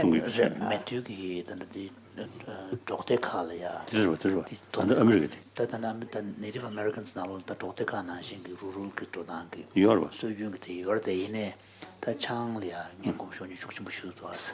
The Consuliat and the Kuchizo Nanguki community and to shit your day in a depend on Marvas. The testicle now. So So when did the use of intoxicants of this nature commence? Well, I don't know exactly when it commenced, and what I do know, we know that the problem of alcoholism has been recognized as being very severe for the past 34 years. Does that mean that it was not there before? I do not know. But it was not there before the Spaniards came. So it's a process that has reached pretty epidemic proportions. In relation to exists, culture yes. change. Yes. Success. Yes. You know, the Chidu Shijiri, Yes. Banlo Minji Tenjinro, Kuziminju Sashin Den, Chashang Shedu Dumi Shevda. Chazang as Jizo Shirashirag Chigda, Novo Yajek, Tunji Mangazolta, Gibuton did the Changdo Atroda. Marilla. Sazaga could be Changdo had did that, Muru Dosio, and that's a Chang Don't share. The link to the Changdo has Marva Paget, Manchester. Jaza did it into Pagetimur Assembly, that Jizolia, Novashayagi. 단 고코스라게 야마로. 대기부터 장도 되면 야마로. 에는 고 고민이잖아요. 단 이직해야 돼. He's also saying that listening to you and telling the story about the experience of Native Americans and their problematic relation to alcohol reminded him of a line from a particular Tibetan, text. 저 차창스럽는데 러주수이나 다 잠깐만 동체. 다디 기울으셔다. Which is a verse at the end of a ritual talking about kind of auspiciousness and prosperity and happiness spreading everywhere. There's a line which says, may everybody be enjoying tea and wine. So the point is that, in the old days, the kind of traditional rural cultures, they don't really have much in the form of entertainment. So when people get together and to celebrate, and so drinking is part of that celebration activity and entertainment. For monk, tea. So For lay people, chang. So this is why there is this. I mean, it's present in the culture. So it's probably initially the instinct is, the motivation is to really enjoy, to have, to have an 그래서 entertainment. 자박해서 드셔야 유다. 쌈바 말하는 끼어나면도스. 참 말하는 저 대도금도 쓴다. 이제 드셔야로다. 네. 좋아요. 그래서 정도 되네. He's also saying that even among the monks, one could say that there are some who are addicted 그래서 to tea. 드셔야도. Because some monks say that I can stay without champa, but I can't stay without tea, Tibetan tea. Butter tea. Okay. Yeah, Kent, and then Diana. Thank you, Rosh. 세상한테 네이티브 아메리칸 코드체 직다 뭐위 튕기들이 더 야르신 and education 야르신 또 용로. So this would, the point His Holiness is trying to get at is that if the economic conditions of the Native American communities improve and the education of the younger generation improves, the situation, the problem may change. That's my feeling, my view. Kent. Matthew and His Holiness has helped us see that improving conditions and better education may turn many people away from the paths of craving and protect them and help them find a better life. And you've given us some marvelous tools for thinking about moments of sparks that could start the forest fire but could be stopped in time. I wonder if we could focus on that moment of spark for just a second. And consider a bit of evidence from the neuroscience too. The techniques you describe will work marvelously, it seems, for many sparks that we can all imagine in our lives. Sparks that start small before they become the forest fire. And yet it may be that some sparks are harder to control. Some sparks might start very, very, very hot and possibly spark very, very quickly. And we would wonder, what can we do with sparks of that sort? How fast can a spark be intensified? The animal neuroscience evidence would say that when a cue for desire comes, if the brain is stimulated by dopamine or other things, the massively magnified brain response can happen not just in the second that the cue appears, but if we divide that second into 10 pieces, the massive brain response will happen in the first tenth of the first second that the cue appears. And the intensification can be massive. Is the speed of the human mind fast enough to cope with this, or are there limits to what we can do, or are there shortcuts that might protect in advance from such a spark? Such as what? Can't. From Such a such spark. a fast and Okay. amplified spark. Thank you. So, but I think that's where the prior training probably is most useful, because, of course, it can be so overwhelming, like almost like a shortcut. Often in India, you put your thing and it's already burned before you could pull it out. I know. But then I think in that case, the amount of formal training will help. The same way that if you learn to do horse riding or bicycle or whatever, in the beginning, you have to be very, very, very, careful. Every small pebble on the road, because you are insecure, and then often a big stone will certainly make you fall. But you see those guys who go, rushing down the hills on those mountain bikes. It's extraordinary what they can manage. You think you will not survive more than 2 minutes. So I think once you have the experience, you can go on many more rough roads emotionally as well, because somehow you have the gravity to not to be unsettled so easily. So I think the more challenging and the more intense and powerful the spark is, the more your experience will be helpful. And that's why also prior training, at least, of course, it may not be enough, but at least this is the way to go, at least. Because otherwise you are, like someone, as I mentioned the other day, who learns sailing on a stormy day. There's no chance. You have to learn sailing in fine day and then gain skills. And then when you are a good sailor, then you can go with rough weather. Otherwise, you just capsize. Thank you, Mathieu. Sarah. Just really appreciating the importance of that level of awareness, both before, during, and after, retrospectively in this process.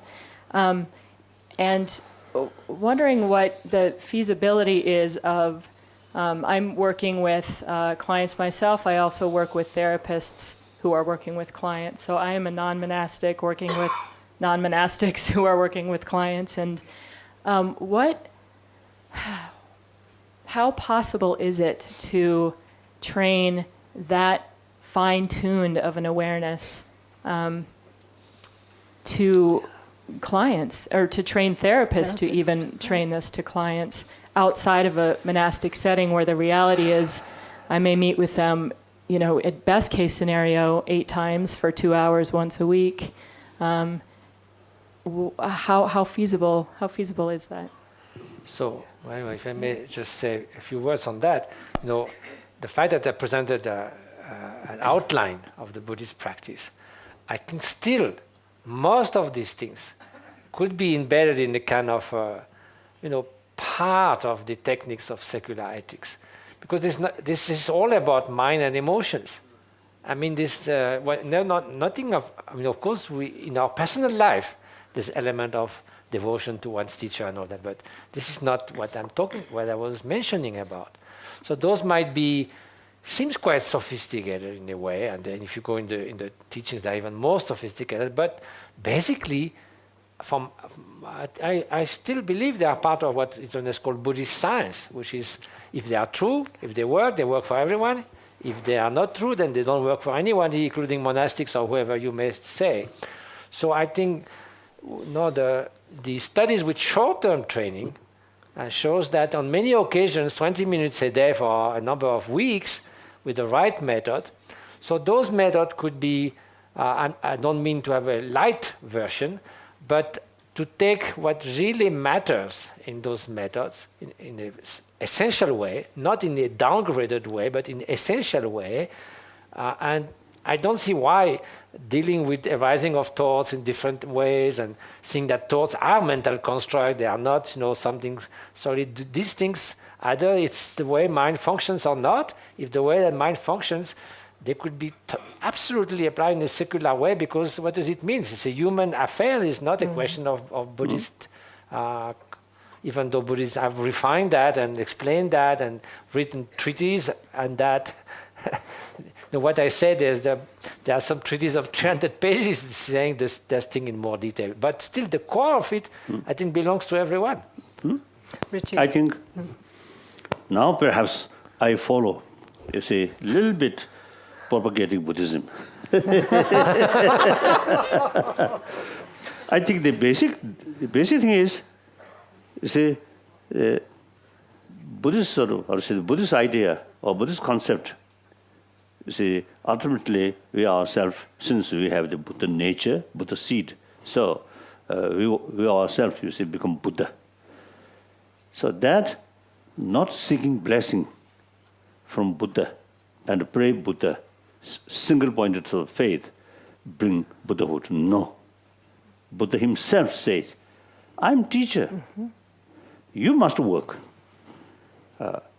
So then also the very idea of Buddha is this very mind, completely purified. That is the Buddha, because Buddhahood. So therefore, because the basis of Buddha is this very mind. And then the way to purify this mind, also mind.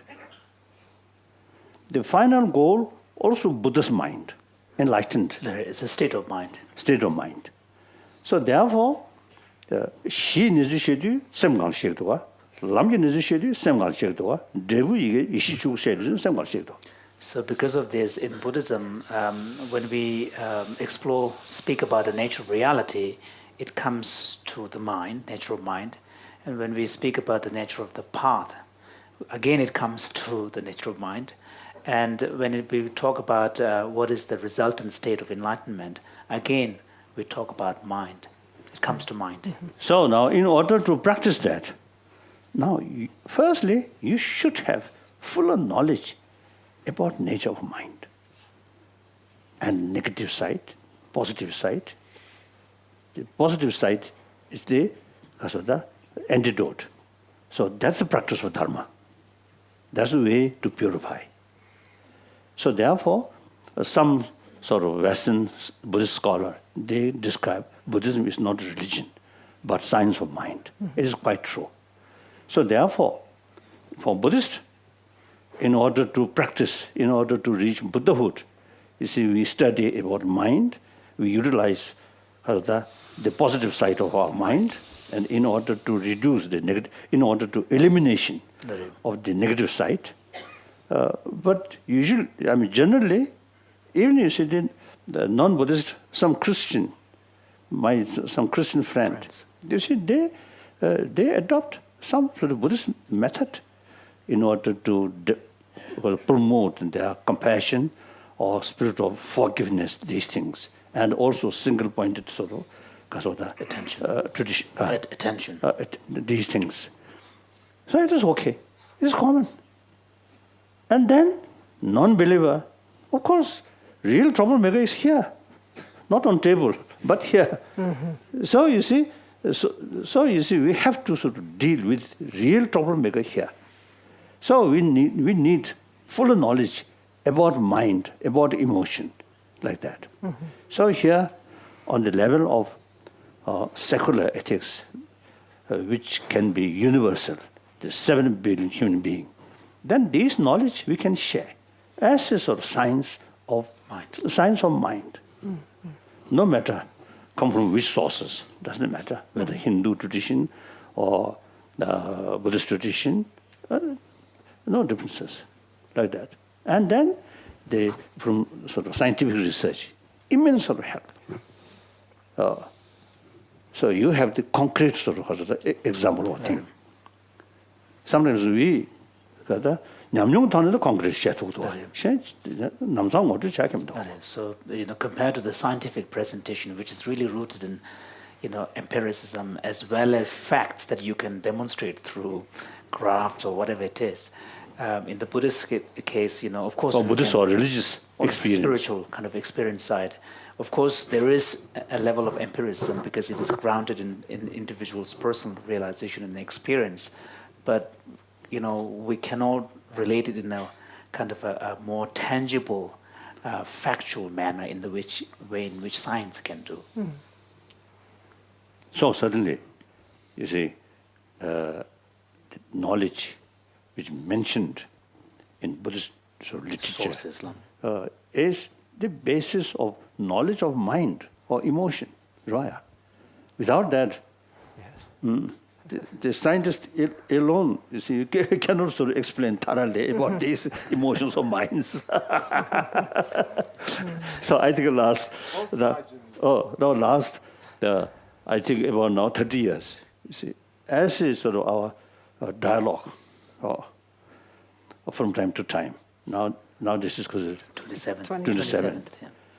so immense help, enrich both sides. For me, from childhood, I always have curiosity about the galaxies, all these things. So a meeting with scientists, immense help. One casualty is now I am no longer believe about Mount Meru in the center of the world. That's the only casualty. This doesn't matter whether there's Mount. It's part of Buddhist cosmology, traditional cosmology. 주로 주변을 남고지 디셔도 정리지 세셔도 남부라도 말해, 난 아래 바르스만 순거에. 어디 안에 무지부지 대 가버짐. 대 가버짐에 그돌려 디 남바스 디션. So, in fact, although the traditional Buddhist cosmology is Mount Meru-based, kind of Earth-centered, but there was a 6th century Indian master from Nalanda who came up with a kind of a solar-based system. I think most probably from Nalanda. From Nalanda, yeah. Not very sure.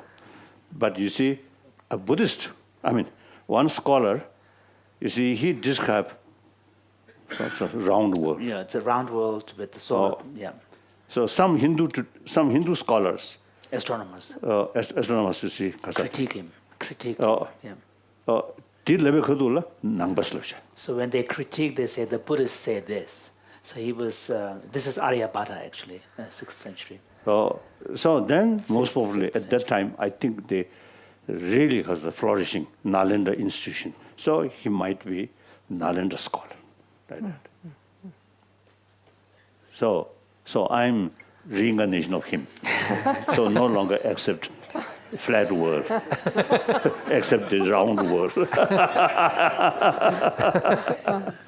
So the scientist side knows that many of these are our long-time friend scientists. Now they very much appreciate about explanation about mind, the emotion, and once you see better knowledge, fuller knowledge about that, much easier to tackle these sort of mental problems, like that. Mental problems always Very kind of emotions. like that. So mutual benefit, isn't it? So I want to touch back into your question, Sarah. I think it's really important because you asked basically, can a short intervention with, for example, a teacher or a therapist produce sufficient change that therapist or teacher can stand in an authentic way in relation to the people that they're helping? I wanted to just make a comment about that from both a scientific perspective as well as from, I think, a little bit of a Buddhist perspective.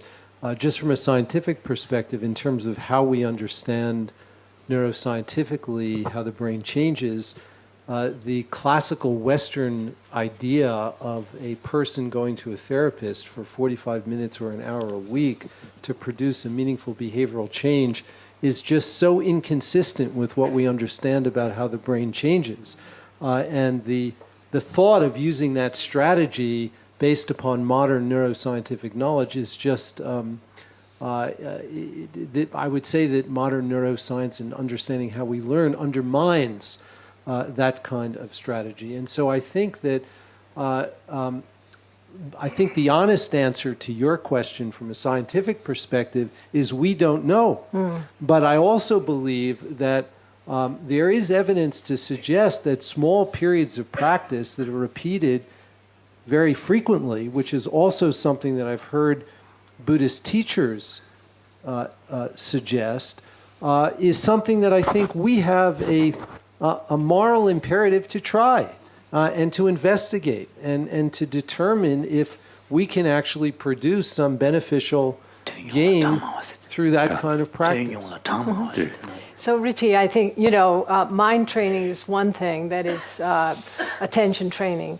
But mind training without a moral or ethical substrate is a question that's up for many people in the field today. And I just would like you and others to comment on this because, it's like mindfulness or it's a focused attention intervention, but without the ethical substrate that is inherent to Buddhism.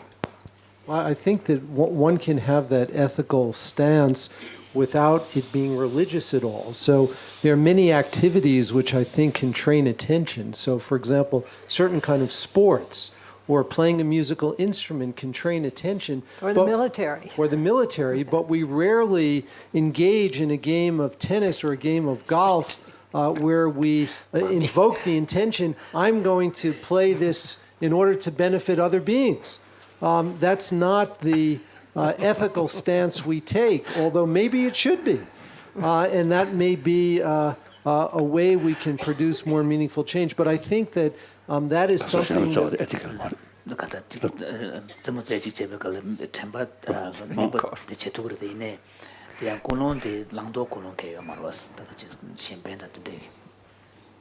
It seems in the case of addiction that perhaps the first step there ethically might be to turn attention towards the damage that the individual is doing to him or herself and the people around them, and that alone, bringing awareness to that and the training and the attention to those processes and their effects is, by its nature, incredibly ethical and compassionate.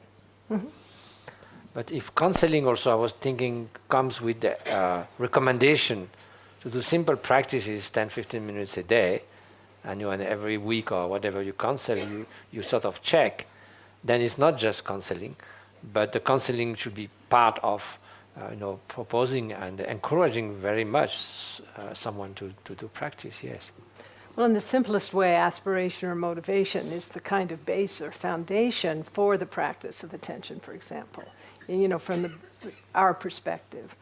But making more sophisticated ethical principles available in the sense of what His Holiness has talked about in terms of his sort of universal ethic, making that more explicit within the training of therapists or teachers is a question I think that deserves exploration. Arthur? 지금 내가 얘기해줘. 다 낭초디 패지 리지트 패지 말했음 기. 그봐. 좀 전에 게 감도 매버도 뛰니 지금 따와 다 떨어졌잖아요. 쉽게 개시 보러 봐. 그럼 타버줘야 그 개시고. 타버줘야 개시고디 개시부 대래 감도 매버도 뛰니 맨자송 되도. 그래서 조조 그게 감도 매버도 뛰니 송야 되다. 그래서 낭추가 가서 좀 전에 내가 남들이 나요 있잖아요. 들이게서 뒤줄이야. 근데 좀 전에 여배 있나? 고물로 여배 있나?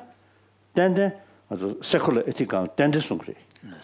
No. 인지미지 난거 저거서 좀 자이는 송그래. No.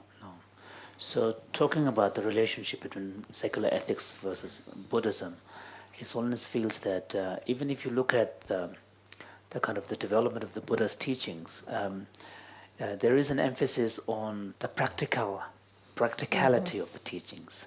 There's no emphasis on rigidity. So, for example, if you look at the philosophical views that have been taught by the Buddha, and philosophical view, which is the view about the ultimate nature of reality, is so crucial part of the attainment of of the path. But even there, because taking into account the diversity of the mentality of people, mental disposition, spiritual inclinations, capacities, and so on, Buddha has taught diverse philosophical views. So, which suggests that it's not so much... And actually contradict some of his own teaching. and some of them are contradictory. So what this suggests is not the rigidity to what the message is, but the kind of the appropriateness of the messages to the specific needs. Skillful means. So the point His Holiness is making is this. He's saying that given this, if the Buddha were to be alive today or Nagarjuna were to be present today, in addition to teaching Buddhism, they will also talk about secular ethics. Yeah. Well, and I think also this points to a big question that we have in terms of the development of a curriculum, that is going to be appropriate for, different populations. And obviously, flexibility is really necessary here. Sarah, I wonder if there's any comment, and then Arthur is going to complete Mark has been waiting for a while. Oh, okay. So, yeah. Anyway. Sorry, Mark. Yeah, just to put a slightly different spin on it, but I think it goes to the same place. A lot of people come into addiction through the gate of suffering. I mean, most of them, 90%. And Sarah mentioned one kind of suffering, which is being depleted of resources because of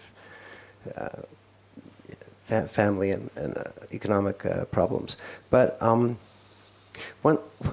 when I talk to the people in my blog community who have been addicts and who are now recovered, most of them would say that if you ask them, would you have it any other way? Do you wish that you could have avoided all this? They say, no, I'm glad that I went through this. Mm-hmm. I feel like a richer, fuller, more developed human being.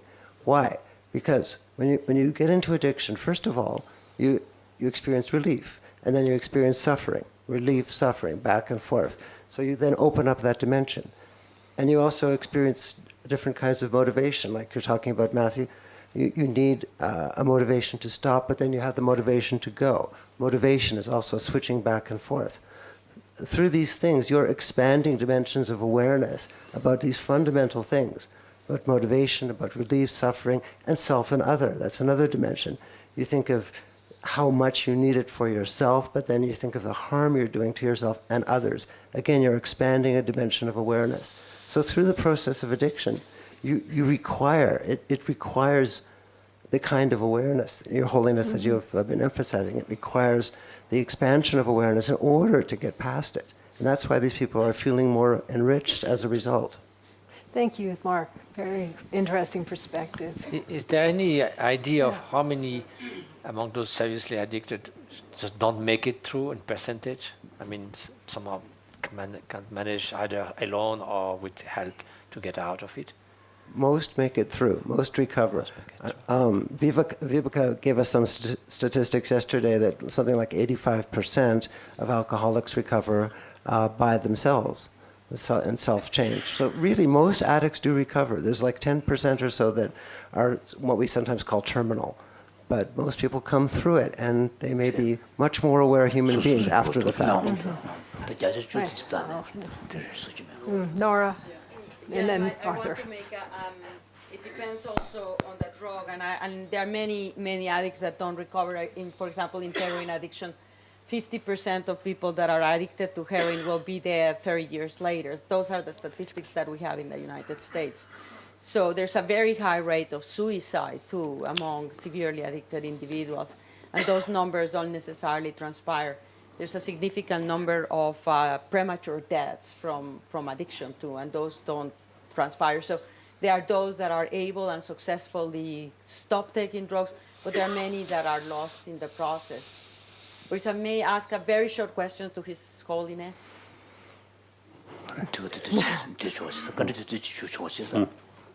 As you hear us speak, the scientists and the clinicians on drug addiction, what's the perspective of Buddhism vis-a-vis addiction? Is it a disease of the mind, or is it a disease of the brain? Thanks, Nora. Addiction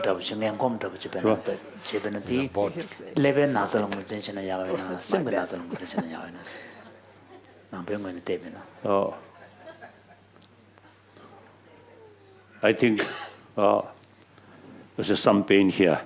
This is living as a So the physical pain, for example, you have in the arm, it's a physical pain, not a mental pain.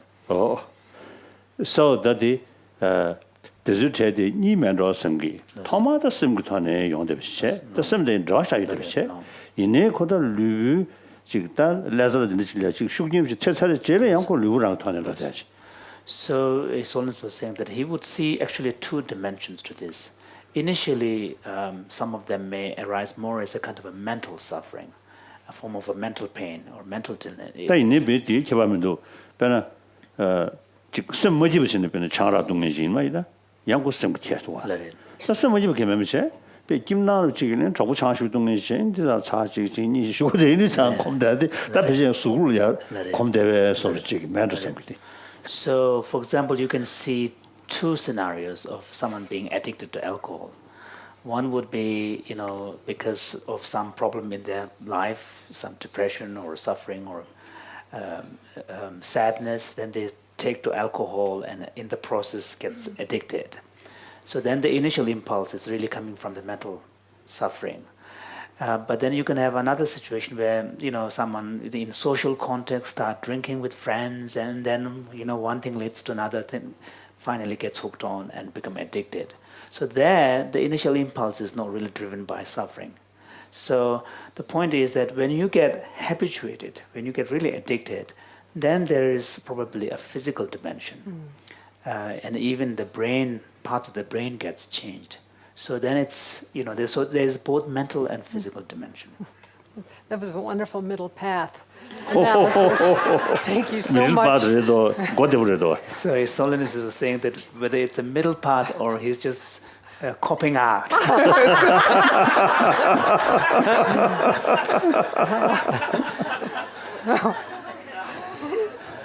So talk about copping out. Can we entertain your question this afternoon, Arthur? We need to break for lunch. Thank you, Your Holiness. Thank you, Mathieu.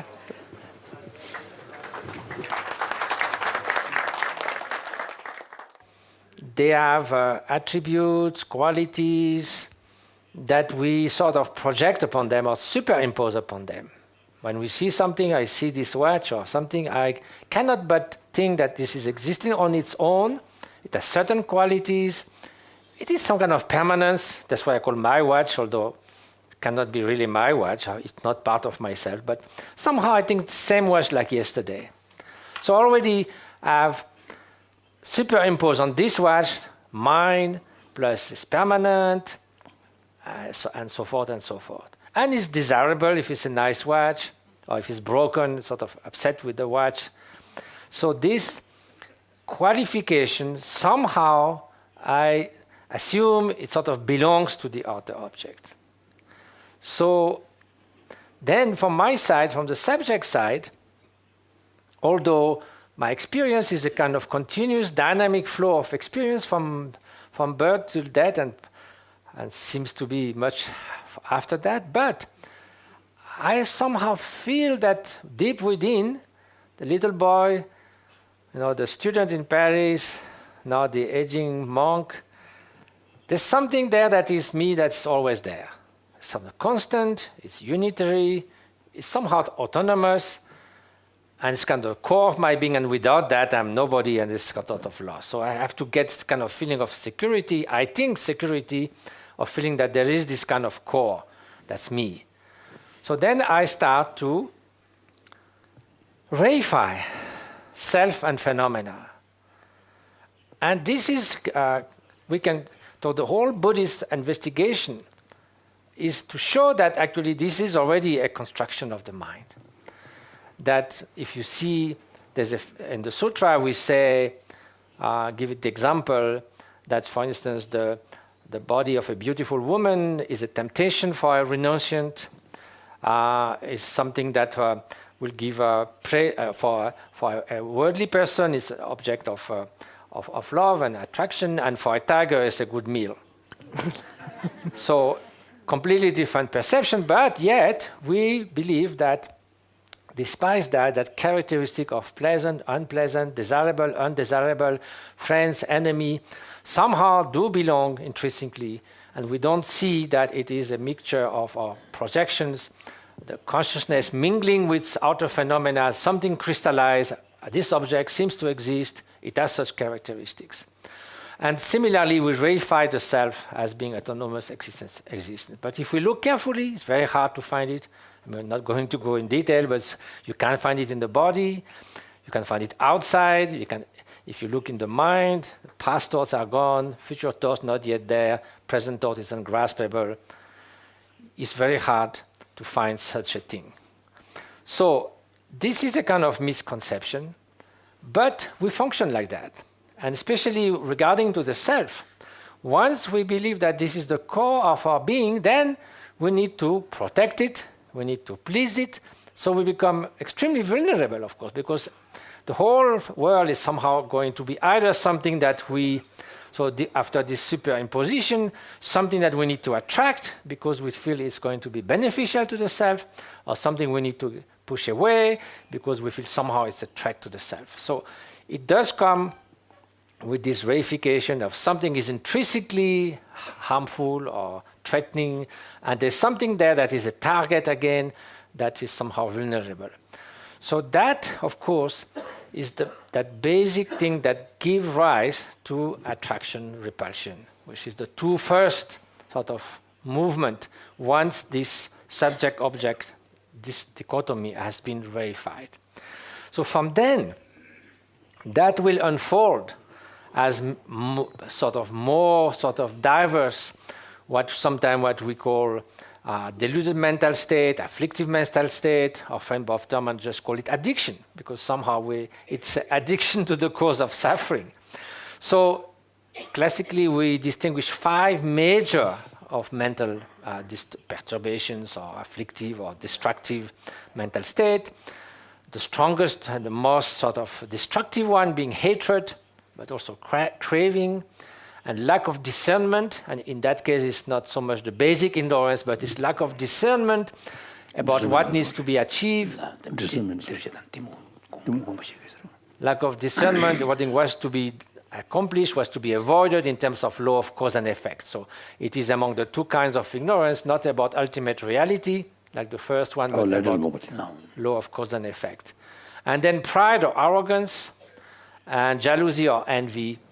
And so those are 5 major. But then, of course, in the Buddhist scriptures, we speak of 84,000 of those. They are not exactly numbered one by one, but it is to remind us that there is almost infinite variety of the way that we could be deluded. There's no problem with that. And then, how does that going to end up? Because there's this distortion of reality, it is bound to be dysfunctional. If you assume things that are not, you superimpose, you fabricate, then of course, when you interact, the way you're interacting is also going to be biased, also going to be distorted, and that's end up in suffering. So then the whole Buddha's teaching was first to recognize this, including the Gokenshin Moshe. And so as a humble disciple, so embarrassing when someone say like friend of His Holiness. So I'm going to share a few ideas from the practice and experience. That's what I received from my teachers. And so I wish to reassure you that this is not my hermitage.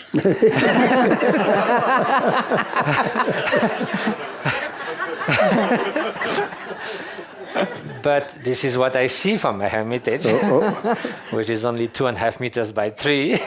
And this is the place where it is said that in past life, the Lord Buddha offered his body to a tigress and generated the bodhicitta.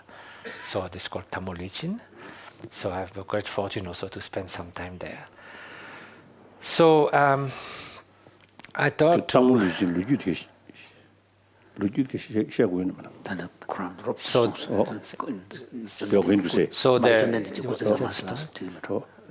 it says that when the Buddha came to Nepal, there was one of Buddha's previous life, of course. There was a kind of place where there's a small mound of earth, and he did prostration to that, and his disciples were surprised because they didn't see the Buddha do prostration to anything much. And so they asked him why, and he said that because this is the place where in a past life he first conceived the thought of enlightenment for the sake of others, And the story was that he was a young prince with his brothers were going in the forest, and he came upon a starving tigress with their little cubs, and she was about to die, and they were all going to die of starvation. So he let his brothers go and wanted to offer his body, but the tigress was so weak that she could not eat, so he cut his veins with a bamboo shoot and gave the blood, and she became stronger, and the story is that she could eat the prince. And then, of course, so that was the first time that he completely made that wish. And of course, the tigress and the cubs were later reborn as the Buddha's disciple. He made also that wish. So in commemoration of that, there is kind of monument there. And it's one of the three main places of pilgrimage in the Kathmandu Valley in Nepal. So that's why also we have a retreat center there, which I'm happily spending as much time as I can. So I thought today to try to... So later, one of important disciple of Nagarjuna, Ghosh. Ashwagosha. He at the end of his life, he want. So good morning, Your Holiness. Thank you for yesterday. I think many of us in this room, if not all of us, have in one way or another been touched by the experience of addiction, including addiction to lifestyle, apropos of your joking with Mathieu, but also addiction to the self, a compulsive relationship to the self. And we've been slowly in the meeting unpacking valences or issues, aspects related to desire, craving, and addiction. We've looked at the subjective experience of addiction through Mark. We've also explored basic neuroscience perspectives, not only from the view of the lab, the bench, but also from the view of life. And thanks to you, Jimpala, we had a kind of visit into ancient Indian psychological perspectives on the issues related to desire and craving. And I'm grateful for Vibeke opening up the relationship of social contacts and its influence on addiction, and how society actually views addiction might prime addiction itself. So today, we have the opportunity to explore with Mathieu classical Indian psychological perspectives on craving and addiction and possible interventions. And looking at interventions from a contemplative perspective. So you and Mathieu are old friends. I don't think I need to introduce Mathieu to many of you in the room, but to some of you, just to say, Mathieu received his PhD degree in molecular genetics at the Pasteur Institute under French Nobel laureate François Jacob. After completing his doctoral thesis, Mathieu left his scientific career and concentrated on the practice of Tibetan Buddhism. He's an author, photographer, and collaborator with various neuroscientists in the study of meditation, particularly Richie and Tanya Singer. And Mathieu, you for many years have been involved in deep service to peoples of Tibet, for which I am so grateful, as all of us in this room are grateful. So we're looking forward to your presentation this morning. Thank you. So, Your Holiness, if Tubden Jimbala feel awkward to present, in my case it's about 100 times more, because I didn't do academic studies, as you know. I had the great fortune, of course, to live near a great master. Carry on practice of Buddha's Previous lives. No? previous lives. Then he very much attracted about this story. No? So then somehow he also, you see, come across one tigress. Tigress. No? Oh. And Kurang Ludi Chimanari. So the Ashwagosha too followed in the footsteps of the Buddha's previous life and gave his life to the tigress. So right now there are leopards around my hermitage. Sometimes I see in the morning the poops of the leopards. I'm And why not you practice I'm that? not quite decided yet. I think Mithu's life, I think living and work this, I think much more better than give. But if it happens by accident, then at least I have a good story.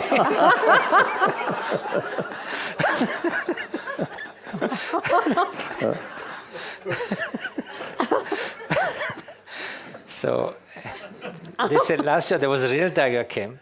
So when I go at night for the bathroom, little bit scared. Anyway, so to come back to how it began, probably it's not good English, sorry. How it began, or how it begins. So I wanted to take things from the very beginning, instead of jumping to craving, how that whole process from experiential Buddhist perspective, how is it described? So first of all, we begin perceiving outer reality, and we have perception of our own mind. So there is this thing that happens of notion of subject-object. In a way, we could say that's where all our troubles begin, because what follows then is a kind of chain reaction. So first, we perceive outer objects. So if we were just perceiving reality as it is, and if we didn't build a gap between the way things appear and the way things are, then that's what is supposed to be an awakened person, someone without confusion, without the veil of ignorance. But that's not quite the case. So what do we call basic ignorance in Buddhism? It's not just not knowing the telephone directory by heart or lacking a certain number of plain information. It is a basic distortion of reality. And how does that distortion occurs? Well, when we perceive things, almost immediately we have a tendency to think that somehow